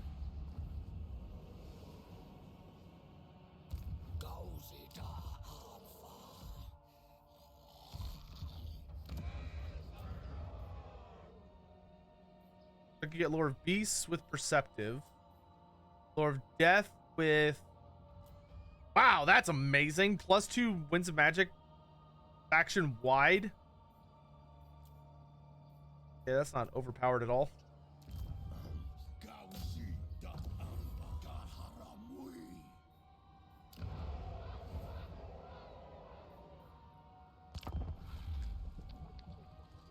So looking into it, this mod seems to be almost entirely based on the Oh, this is based on the Warhammer Armies project? Oh, dude, that explains so much. That explains so much. Oh my god. I did not know that. The Warhammer Armies project. It is such a cool fan thing that as someone that like works really hard and cares a lot about trying to like really dig deep into all like the nitty-gritty lore of the setting, it is the coolest lore, or it is the coolest fan project that simultaneously has been such a bitch to what I do. Because there are so many people that like encounter it and they read it and they're like, wow, this is really cool, like I really like this, I really love all this Warhammer Fantasy lore. And they don't realize that it's not, it's not that it's not real. It's not, you know, it's not official. You know, it's just a bunch of fan fiction. It's very well made fan fiction to the point that it's very, very easy for someone to mistakenly think that it's real, or that it's like an official piece of Warhammer content instead of being fanfic.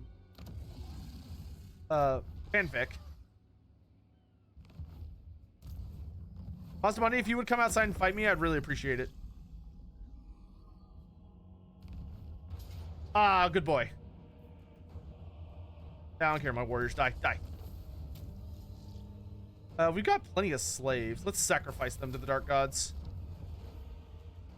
Mazda Mundi will make a fitting sacrifice for the masters. What's the deal with Sotek? Is he an old one or not?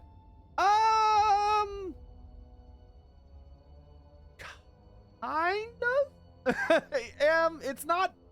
It's never explicitly stated what Sotek is.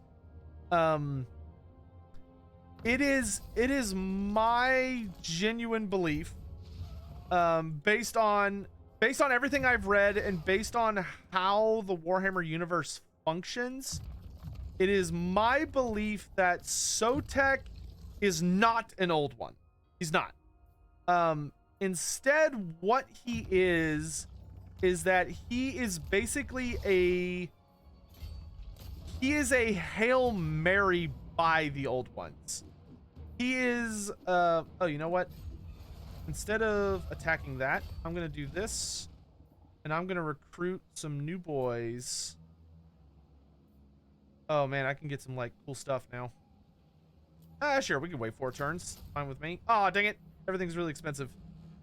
But I want more octopi. But I also want 1 unit of... Well, no, we can save the Balefring apprentices for a different army. That's fine. Okay, so I'll get 2 octopi, and we'll get some moorhounds.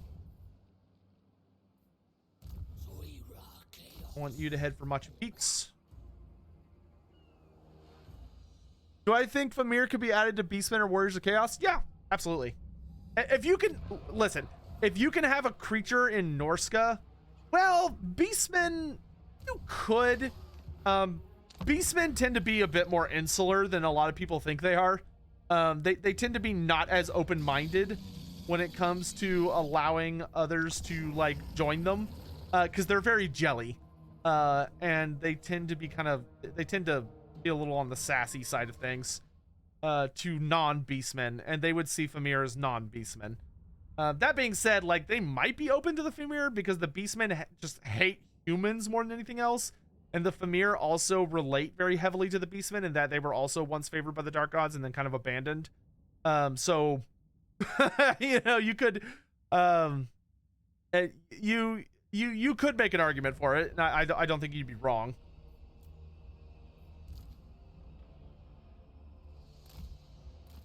All right, they will come to us. They will come forth and sacrifice themselves to my body.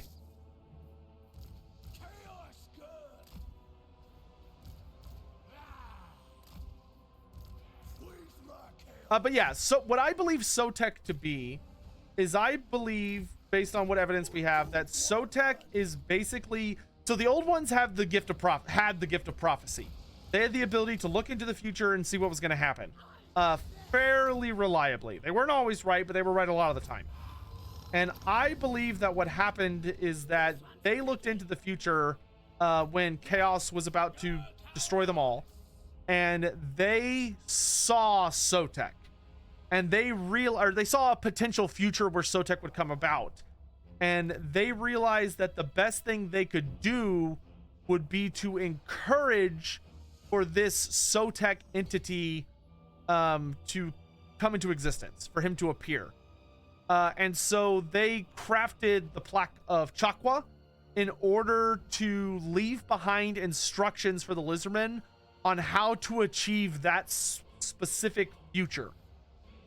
Being that they basically left behind a guidebook on how to... They taught the Lizardmen how to manifest their own god. But he's not an old one. The old ones... An old one is very specifically a race. It is an alien race of creatures that debatably had ascended beyond having mere physical forms. And they had incredible powers and were a just masterfully powerful spacefaring race of strange entities.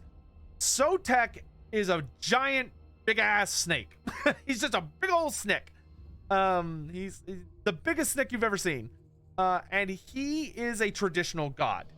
He is an entity that resides in his, most likely resides in his own little pocket of the realm of chaos.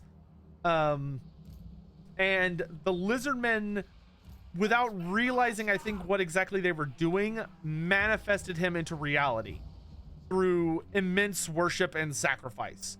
Because the way Sotek was born is exactly how you create just your typical fantasy god. That being said, the old ones, there's evidence of the old ones knowing about Sotek a really fucking long time ago. Like an insanely long time ago. Maybe even before like the Great War Against Chaos and all that stuff.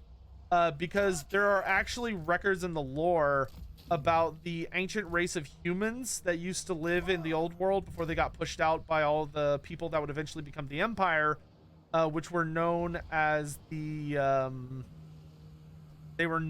god damn it, I hate when my brain like has a piece of information and then it just kind of like drops it. Like I'm like, oh man, this is the thing I need to talk about right now. My brain's like, yeah, sure would be a shame if you just immediately forgot what that thing was you wanted to talk about. And I'm like, yep, and then I forget. And it's like, son of a bitch. Chaos good. What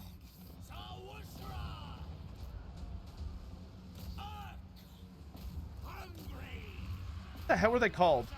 Started with an F.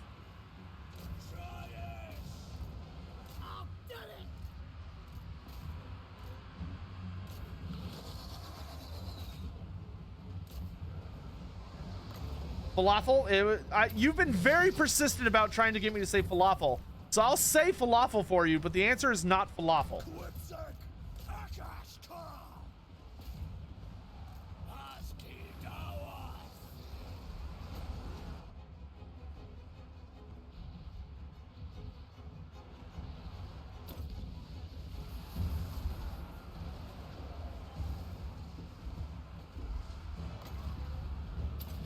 Summon the fog!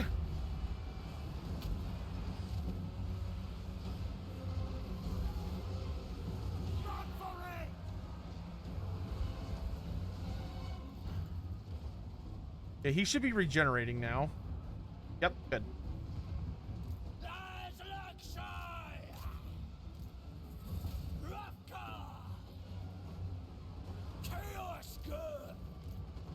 I need to eat their... We need to eat the generals.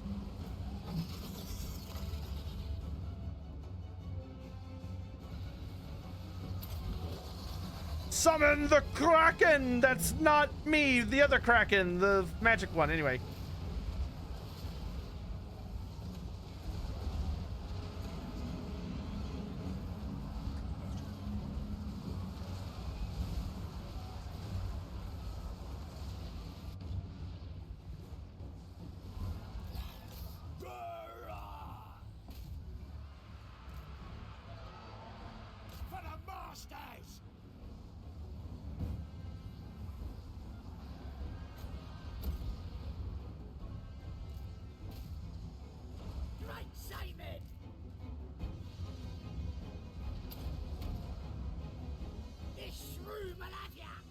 There we go. Nice. All right. The army defending Hexwaddle has cracked.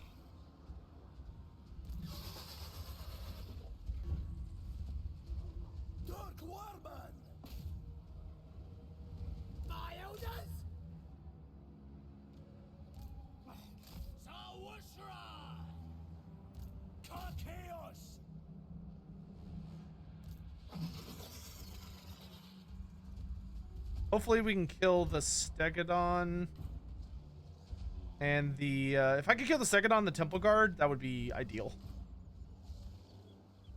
What was I more surprised to see, Zotes or Fimir?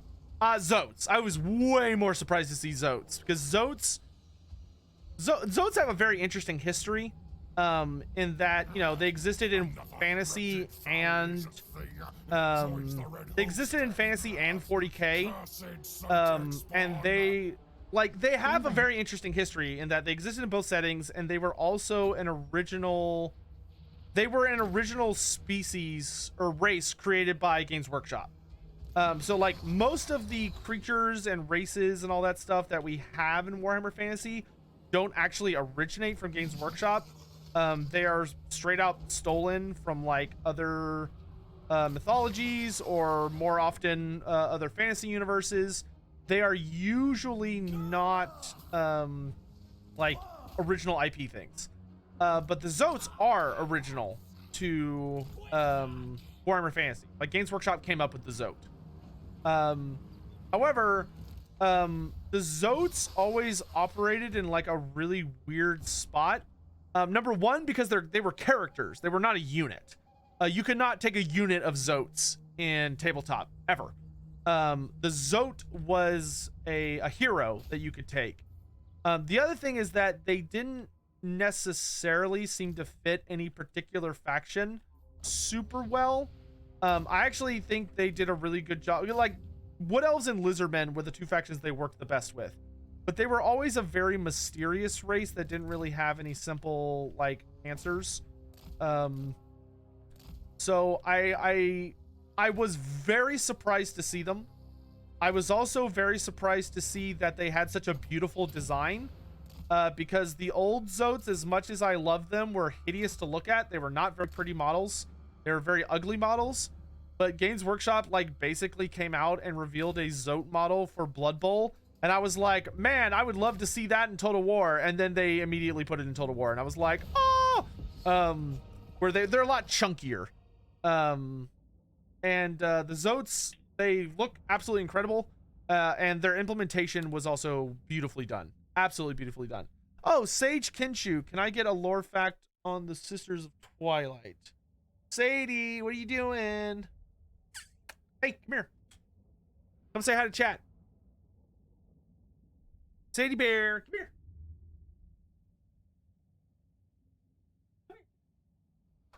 Come here, Sadie. Hey, why do I have to wake up and come over? What are you, Sadie Bear? Girl.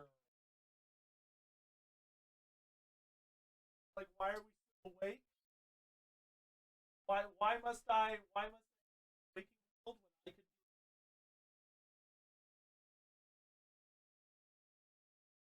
dead? Oh,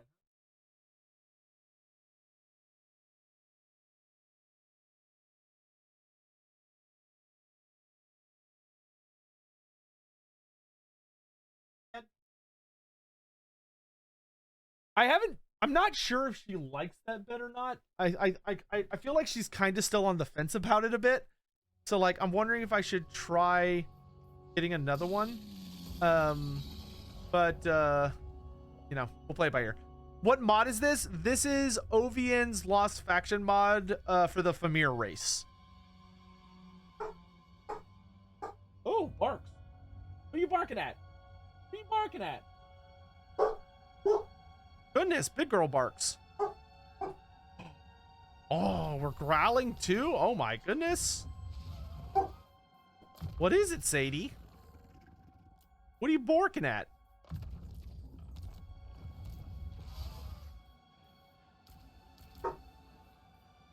Yeah, the mods is not up to date. Sorry, the mods are not up to date. Here, I can post a link to it in chat real quick. Hold on.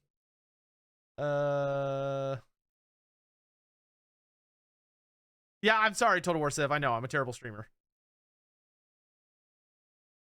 Oh, there's a new... Oh, there's a Skaven Clan Pestilence mod? Yo, we might have to check that out. Find it. What was like the #1 mod the other day?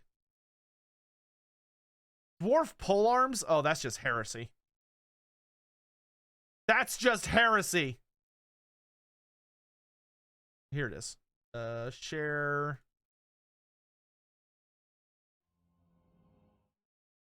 There you go. I have posted the link in chat.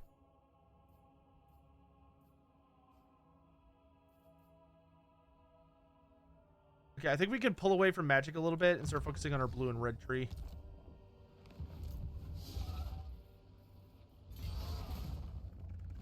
What? 14. Oh, no, we actually already have a lot of money. Okay, we'll shroud it. Exwaddle is ours! As it should be.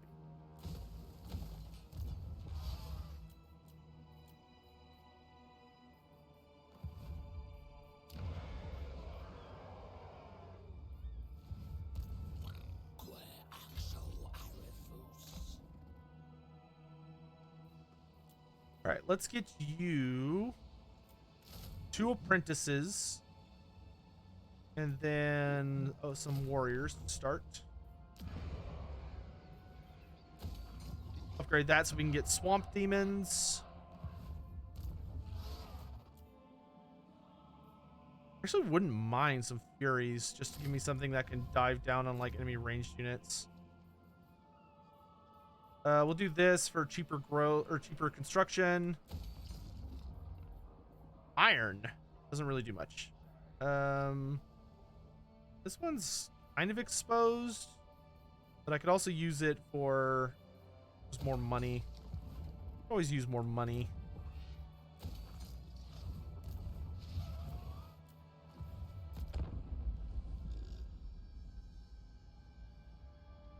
You checked out the module. I don't know how Nathan has the time to do any of the fucking shit that he does. Like, I don't know what kind of bullshit fountain of youth or whatever crap that he has, or if he's like secretly a robot that just doesn't sleep or eat or do anything that takes time to do anything else. That man somehow manages to put out like a fucking YouTube video every day and stream and play off stream enough that he's able to like do mod reviews and shit. I don't fucking understand what his life is. Like, I don't understand how his schedule works. I'm very envious of it though. Whatever it is that he's able, whatever's going on in his life that allows him to do the things that he does. So much cocaine, you know what? That's probably it. It's probably just metric amounts of cocaine. I wish I had thought of that. It all makes sense now. I feel like a fool. Of course, cocaine.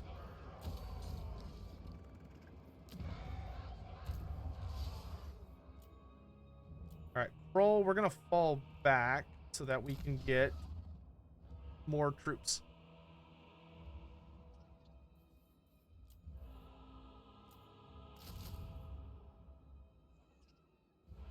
He just works 8 hours a day? Oh, I can assure you he works more than that.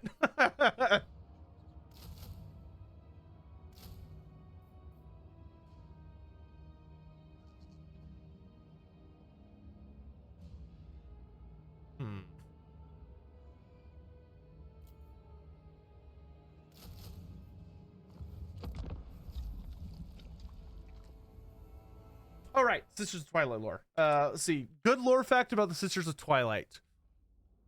A couple of interesting things about them. So, some interesting things about the Sisters of Twilight is, number one, there's an origin myth for them. Which is that, well, there's actually multiple origin myths for the Sisters of Twilight. And it's not ever, like, fully revealed what the truth of it is because, you know, Games Workshop like laughs at the idea of ever like actually telling anyone what's going on. They vastly prefer to just give you potential ideas and then, you know, refuse to actually give the correct answer.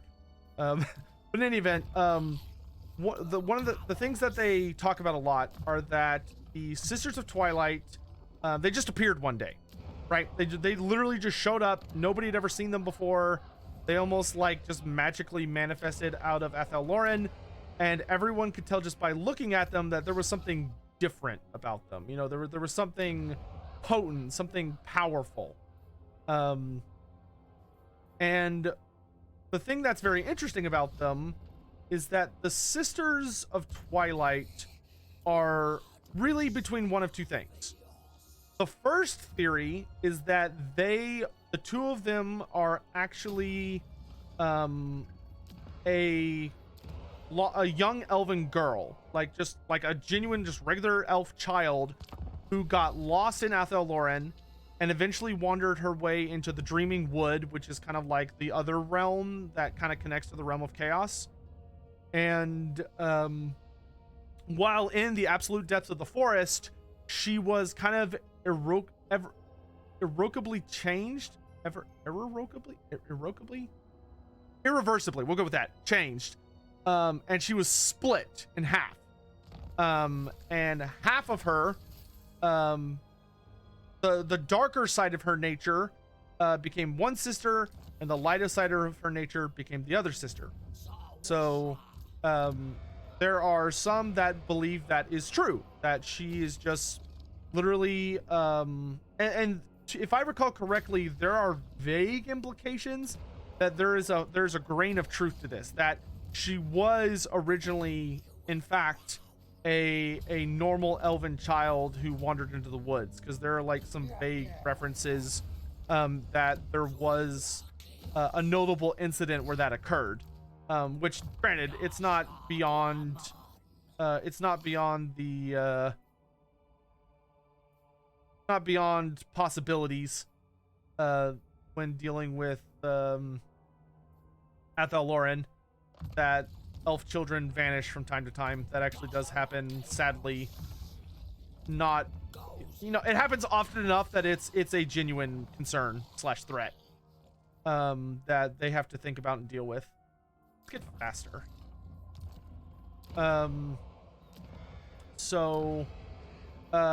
The other theory, which seems to hold more truth based on a little nugget that we're given in the end times, is that the Sisters of Twilight, at least ultimately, were taken in by or created by Ariel. And what Ariel did is that Ariel took the most extreme aspects of her personality. So she took the absolute darkest and most violent part of her nature, and then she took the absolute lightest and merciful part of her nature, and she removed them from her own body in order to like strip herself free of kind of those vulnerabilities slash weaknesses, depending on how you interpret it. And by splitting herself free of those, she took them and put them into a new form, which were the two sisters. So they are in a sense Ariel's daughters, in that she created them and they are made from her, but she did not give birth to them, and they do not have a father. They were created purely by her magic, and represent the two most extremes of her nature. Now, this is very heavily supported by a couple of factors, being number one, during the end times, the Sisters of Twilight flat out refer to Ariel as their mother. And they do not mean it and they don't do it in like a clever little silly sense or anything like that. They mean it in a very straightforward, like that's what they view her as, is as their, you know, the mother slash entity that gave life to them. Now the other idea or theory, and the other big piece of supporting evidence, actually two more pieces of supporting evidence, is that when the sisters appeared, the timing was kind of suspicious, because what had basically happened was that Ariel had kind of gone full bad guy mode, and had done a bunch of terrible stuff, and she had allowed her soul to kind of become consumed by darkness, because she had utilized so much dark magic and started to rely on it. It started corrupting her, and she became heavily corrupted due to wielding so much Dar. And Adenhu, the eldest of the ancients, so like Durthu's older brother essentially, Adenhu the Wise, saved Ariel from the darkness that was consuming her, but it came at a very hefty cost, which is that it killed him. He basically took all of that darkness and madness into himself and out of Ariel, and it basically overwhelmed his body, and he died. And with his death, Ariel, you know, was able to basically see and think clearly for the first time in a long time.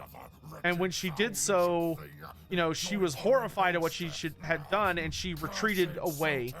Hey, SCG Rogue, thanks so much for the 9 months. I really appreciate it.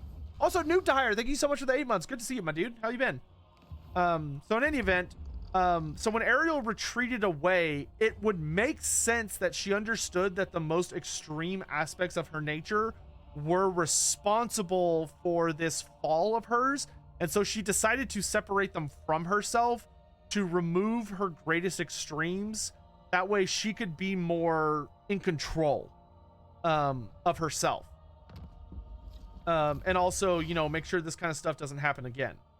The other thing is that, and the last important note that also supports this theory, Curse of the Dark Gods. Interesting. Oh, but puzzles are in this mod. Well, that's one thing I love about this mod. I do love my item puzzles. It's funny that it enables attrition, which you can just immediately ignore by going into raid stance. Neat. Anyway, so and the last big piece of supporting evidence is that when Ariel sent the Sisters of Twilight into the main part of Athel Loren, she sent them there specifically to represent her, and they wield her authority, much to the genuine annoyance of Orion. Not because he hates the sisters, but he hates what they represent, which to him, what they represent are they represent that, you know, his love, Ariel, will not be coming out from the Oak of Ages for a very long time. So they speak with Ariel's voice, they speak with her authority, and they seem to have an innate understanding for what she would want to be done in any particular situation. Do I think CA will create a Warhammer 40k Total War? Yes. I don't think that. I can't say I know it, but I would say that I feel so absolutely confident they're going to do it that I would be willing to bet against anybody, as long and would bet basically any amount of money, as long as I got to choose the, like, how long the bet would go for before it, you know, like, ended. But I feel extremely confident. Yes.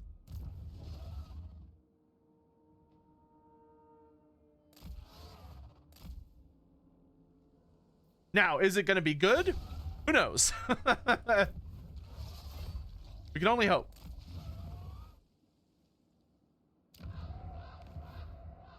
But based on how, here's the thing. Based on how successful Total War Warhammer has been as a trilogy and a series, and how much interest it has generated for Warhammer Fantasy, to the point that it convinced Games Workshop to bring it back from the dead.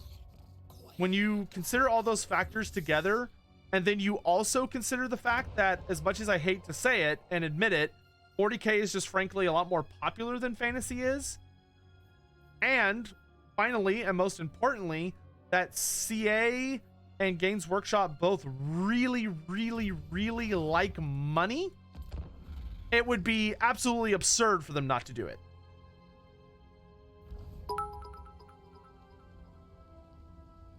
Noob Too High cheered. X100. What the bleep is Slash? Who is Kroll? He's not real. Or she. Kroll is a character in this mod who was made up by some other folks. And she is very heavily based on a Lovecraftian entity from the Lovecraft mythos known as Shub-Niggurath. But basically what Kroll is, based on the little stuff they made up for her, is that she is somehow a bog octopus that achieved demonhood. So she's a demon princess that's kind of more like a demigod who was created by, I guess, the Fimir?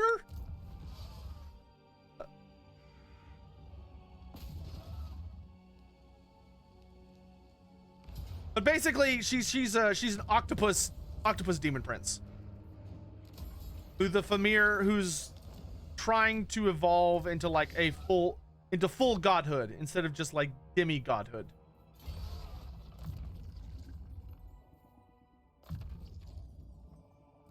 Is that supported by the lore of Warhammer Fantasy? Absolutely not.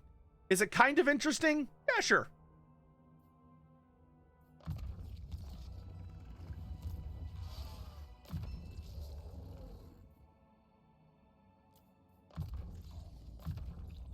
No.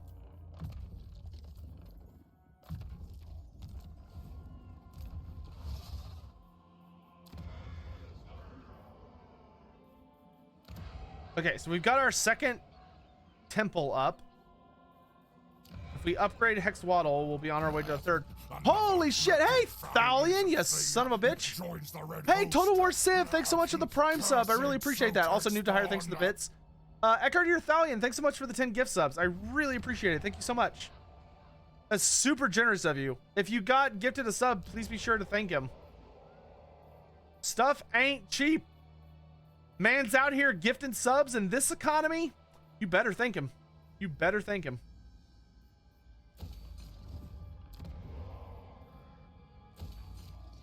Yeah, let's get all these buildings like really nice and big.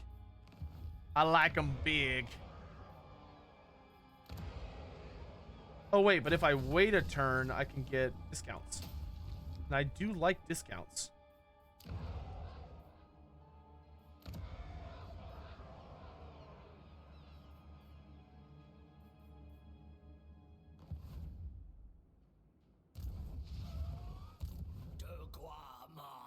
Yeah, you just keep generating magic, bro. I'm gonna need you to start smashing some Norseman boys in a minute. Oh, here, you can have some ogres.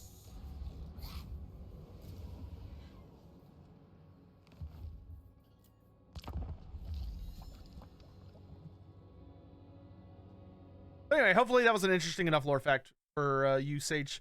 Hey, Goth and Goofy Goober. That's very similar to what I call my dog when she is being a Goofy Goober. Good to see you. Welcome to the stream. Who was the most genuinely kind and wholesome person in all of Warhammer Fantasy? Who was the most genuinely kind person in all of Warhammer Fantasy?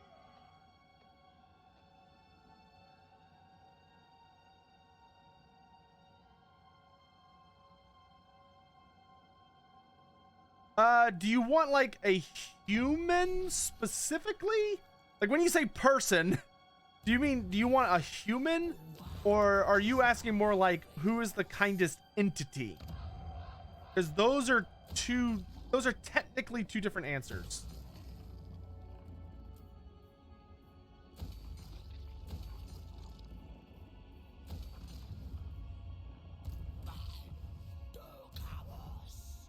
What is this foolishness? All right, I'm peacing out. Bye. Any character that's not a god.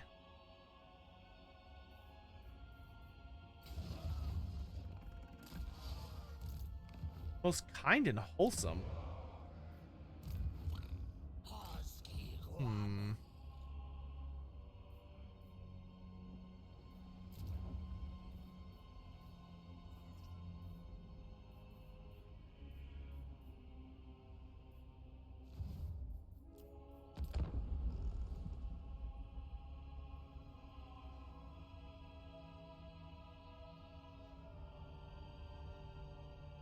I'll tell you what, I'll tell you this. It's going to be a priest character.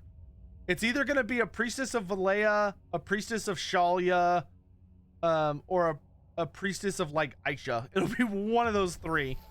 My knee-jerk reaction is to say Magda Frey's daughter, I think is her name.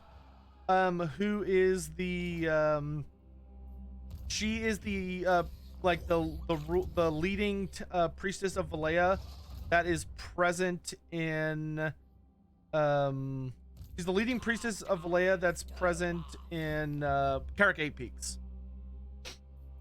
And she shows up in the Thorgrim novel. She's a pseudo major character in that, and she's extremely well written, and I would highly recommend that book. It's more like a novella, actually. It's not very long. I would recommend it for a lot of reasons, but Magda Frey's daughter is like, she's so awesome. Like, she's such a sweetheart while also being like a super big badass at the same time.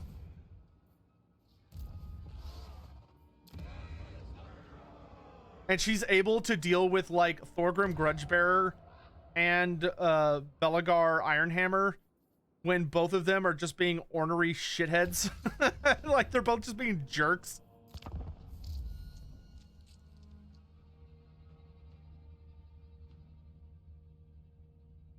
Do I think CA might put Man of War in Warhammer 3 one day? Oh, dude. I would love that more than I could possibly express, but I don't think that's ever going to happen. That would basically just be Warhammer 4. Like, that would be so much content and would be like such a massive addition to the game that it would just basically need to be like an entire new addition into the installments. I would love that more than I can express, but I don't think that's gonna happen. Thanks for the hype train, guys. I really appreciate it. Thank you all so much. It really means a lot. All the support. Thank you very much. A step too far. I appreciate y'all helping keep a roof over my head and making sure like Sadie's got all the things she needs. Yeah, man, dude, I'll tell you what. I took her to the vet yesterday and had to get her like some vaccines, like some shots and stuff, and it's like, whoo, vet visits are expensive. You know what? We're just gonna go in here and kill these guys.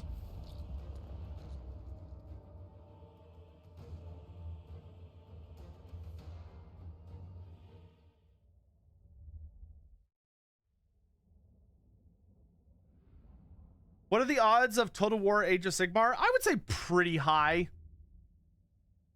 I would say it's pretty likely you'll see an Age of Sigmar Total War game, but it won't be until after the 40K series has concluded. Like, I think it's going to go fantasy, then 40K, then Age of Sigmar.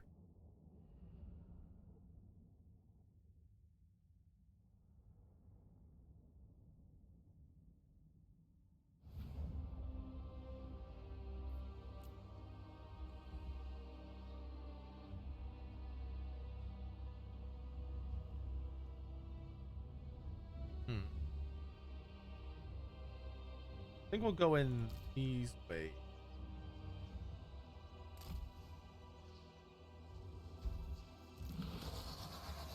My children, you shall go in the right way, and then I shall lead some forces in the left way.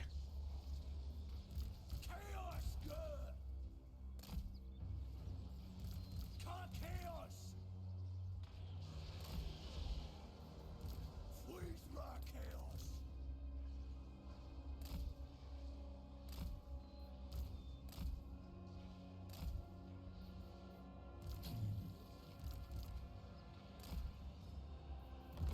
Boglars, go die usefully.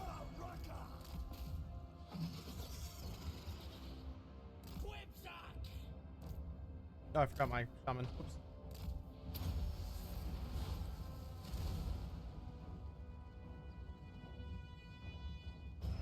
I'll have to become 40K Lore Master? No, I don't. Bro, listen. 40K is cool and all, but do you know how insanely oversaturated the, like, 40K lore market is, so to speak? Oh, he's adorable looking, dude. Look how adorable this Boglar shaman is. He's got a little mushroom staff and a mushroom hat, and he's riding on a little finhound thing. Adorable.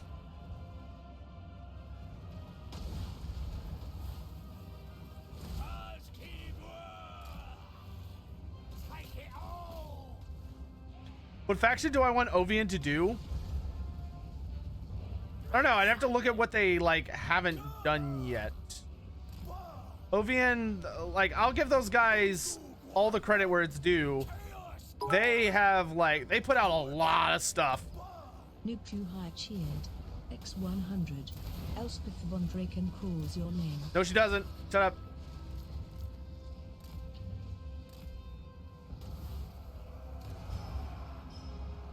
Oh, Fishman. They need to do a Fishman mod. OVN, do Fishman next.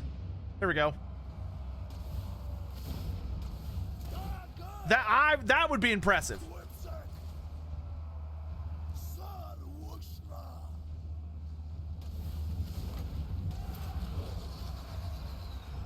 When in doubt, tentacles. Everybody knows you can't go wrong with tentacles. Everybody loves tentacles. And even if they don't, what are they going to do about it? It's tentacles.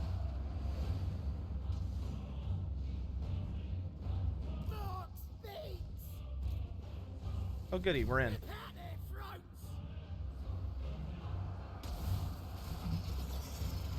We're in, boys! Did I see the Son of Stromfell's mod for Warhammer 2? I have not. I assume it's Sharkman.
You don't need all the ammo. Run for it! Spargelgard! All right, we turned that unit into an octopus baby. Cool. Do I upload my VOD somewhere? Yes! Exclamation mark VODs. I have a secondary YouTube channel where I'm going to be putting my full Fimir playthrough, my recent Chaos Gate campaign, and also various Darktide streams. I'm going to be uploading all of those over the course of the next week. So there should be like a decent amount of content on there coming up.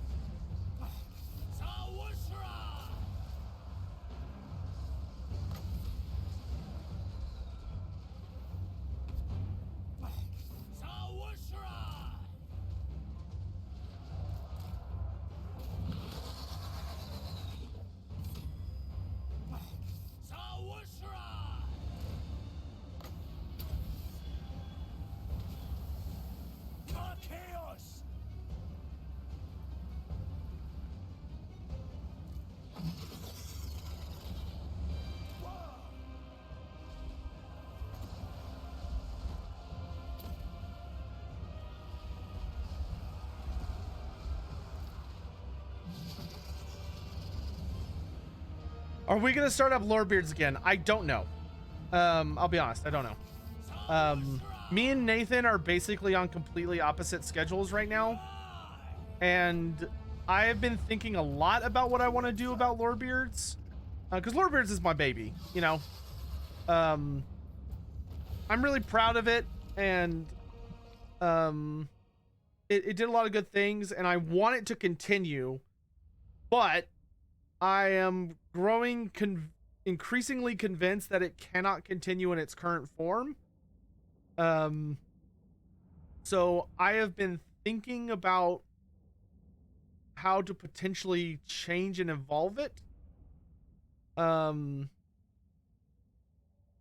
I don't have anything concrete for you yet. I will say that Lorebeards will continue on in some shape or form. Is it going to be me and Nathan together doing what we always used to do? I would like that to be the case, but I feel like it is not going to be the case. Unfortunately. But I would be delighted to be wrong on that. Like, I really, really love it, but it... How do I'm trying to think of the best way to explain this. It's kind of like when I was doing like Who Would Wins with Turin, where I really, really enjoyed it, and it was a lot of fun, and I wanted to keep doing it until the sun blew up. But the person I was doing it with, like, if I could get them to be there, and it worked out where we would show up and be online, it seemed like everyone was having a good time and life was great. But attempting to schedule things to get done and actually having everyone show up was... Oh, ads? Okay, I'll wait till the ad ends.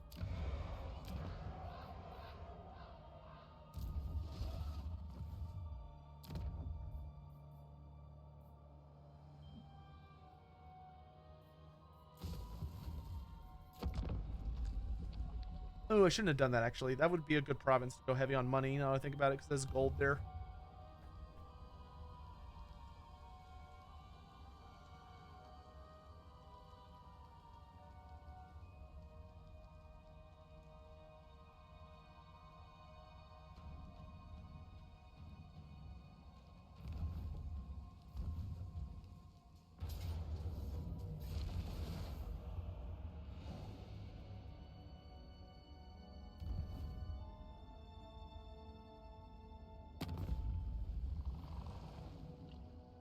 Missing string. Neat. Sure, I'll accept your non-aggression and probably betray you later.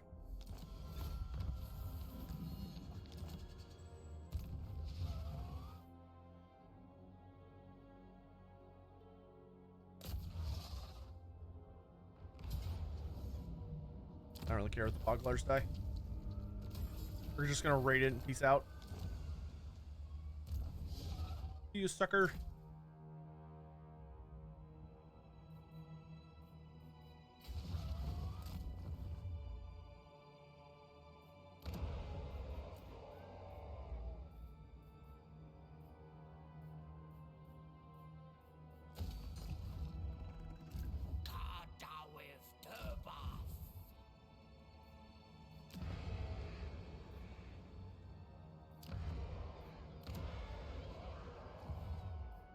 All right. Anyway, so what I was gonna say, and what I want to make super clear is like I'm not trying to like throw shade at any of these people. I'm not talking bad about them. I consider them all good friends, and like there's no drama or any of that shit. But like one of the hardest things about doing content with other content creators is that a lot of the time something that is super important to you is not really that important to them. Not in the sense that like they're mean about it or like they're disrespectful or anything like that. They're not. Like it's really nothing like that. It's just that when it comes to prioritizing things, you and another content creator more than likely are going to have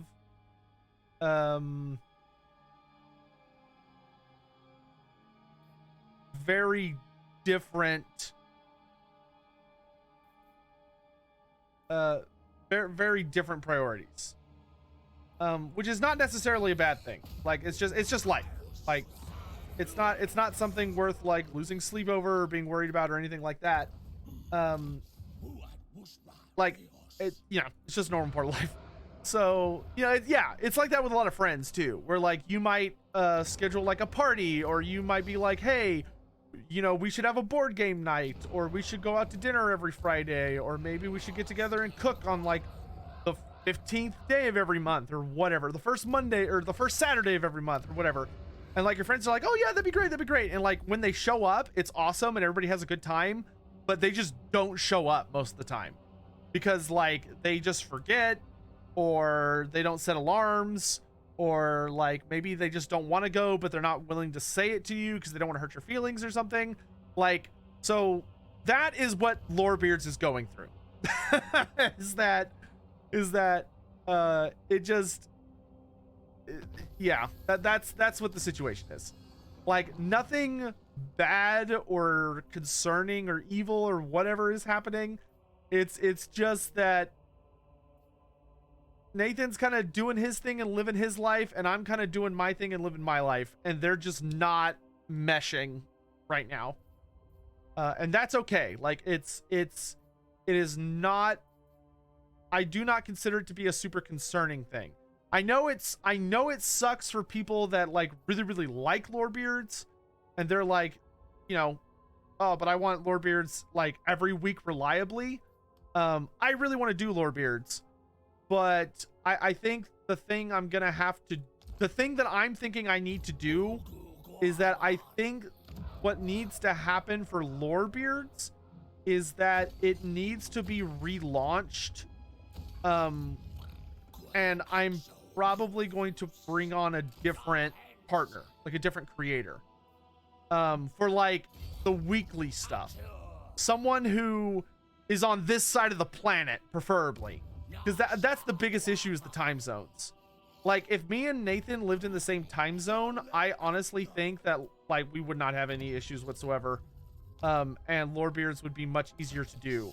But because he lives in fucking Gibraltar, which I'm still convinced is not a real place, and I live here in the States, it's a nightmare.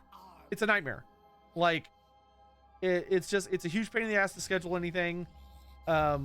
And like even just looking at like the days to do it, like, you know, for Nathan, the only realistic time to do it was on Sundays.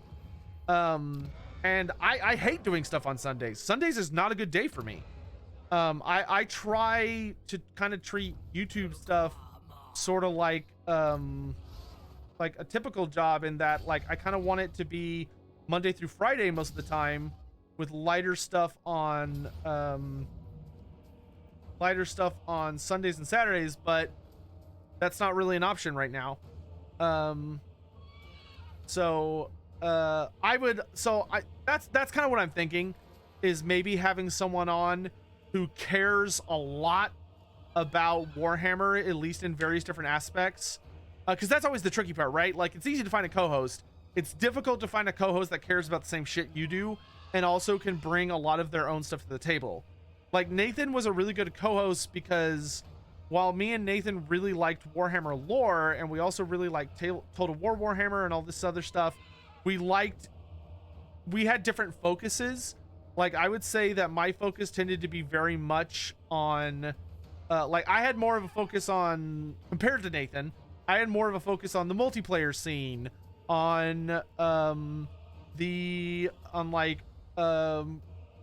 I would say having realistic predictions of new content, and having a really good understanding of modern Warhammer Fantasy lore and everything that's going on in the Warhammer Fantasy space nowadays.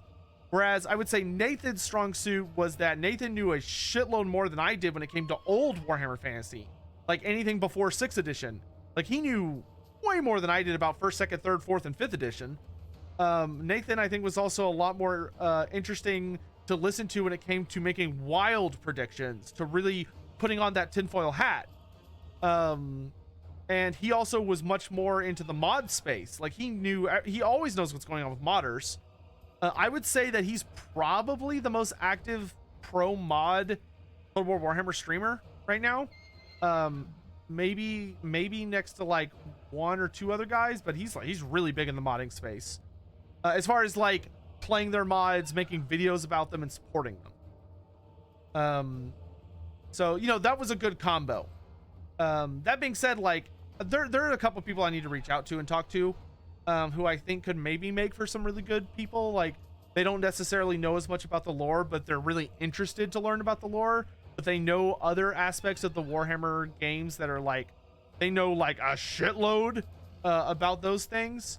So anyway, and then the big thing, of course, being that we can always invite guests. So I don't think any potential like Western, like as in the Western hemisphere, co-streamer I could find will be as gifted as Nathan is, as far as like being a perfect balance. But I do think there are some people that I could make a very, very, very good, I could make a very good podcast with about Warhammer Fantasy and Total War Warhammer related stuff. That? Yeah, Anticity would be a really good option. Oh, Legend, that's a very generous offer. It's a very generous offer. It's such a steep discount too. What is this? That Nerd Spice, thanks so much for the 7 months. Yeah, we were playing the Fimir mod stream, and the legendary lord we were playing with is a giant bog octopus demon princess from the mod, which is very interesting. All right, guys, I'm actually gonna go ahead and call it a night. It's pretty close to my bedtime. It's definitely Sadie's bedtime. I can tell that she has already left me in the dust and has passed out somewhere, waiting for me to come to bed. And I'm actually really enjoying getting up very early in the mornings.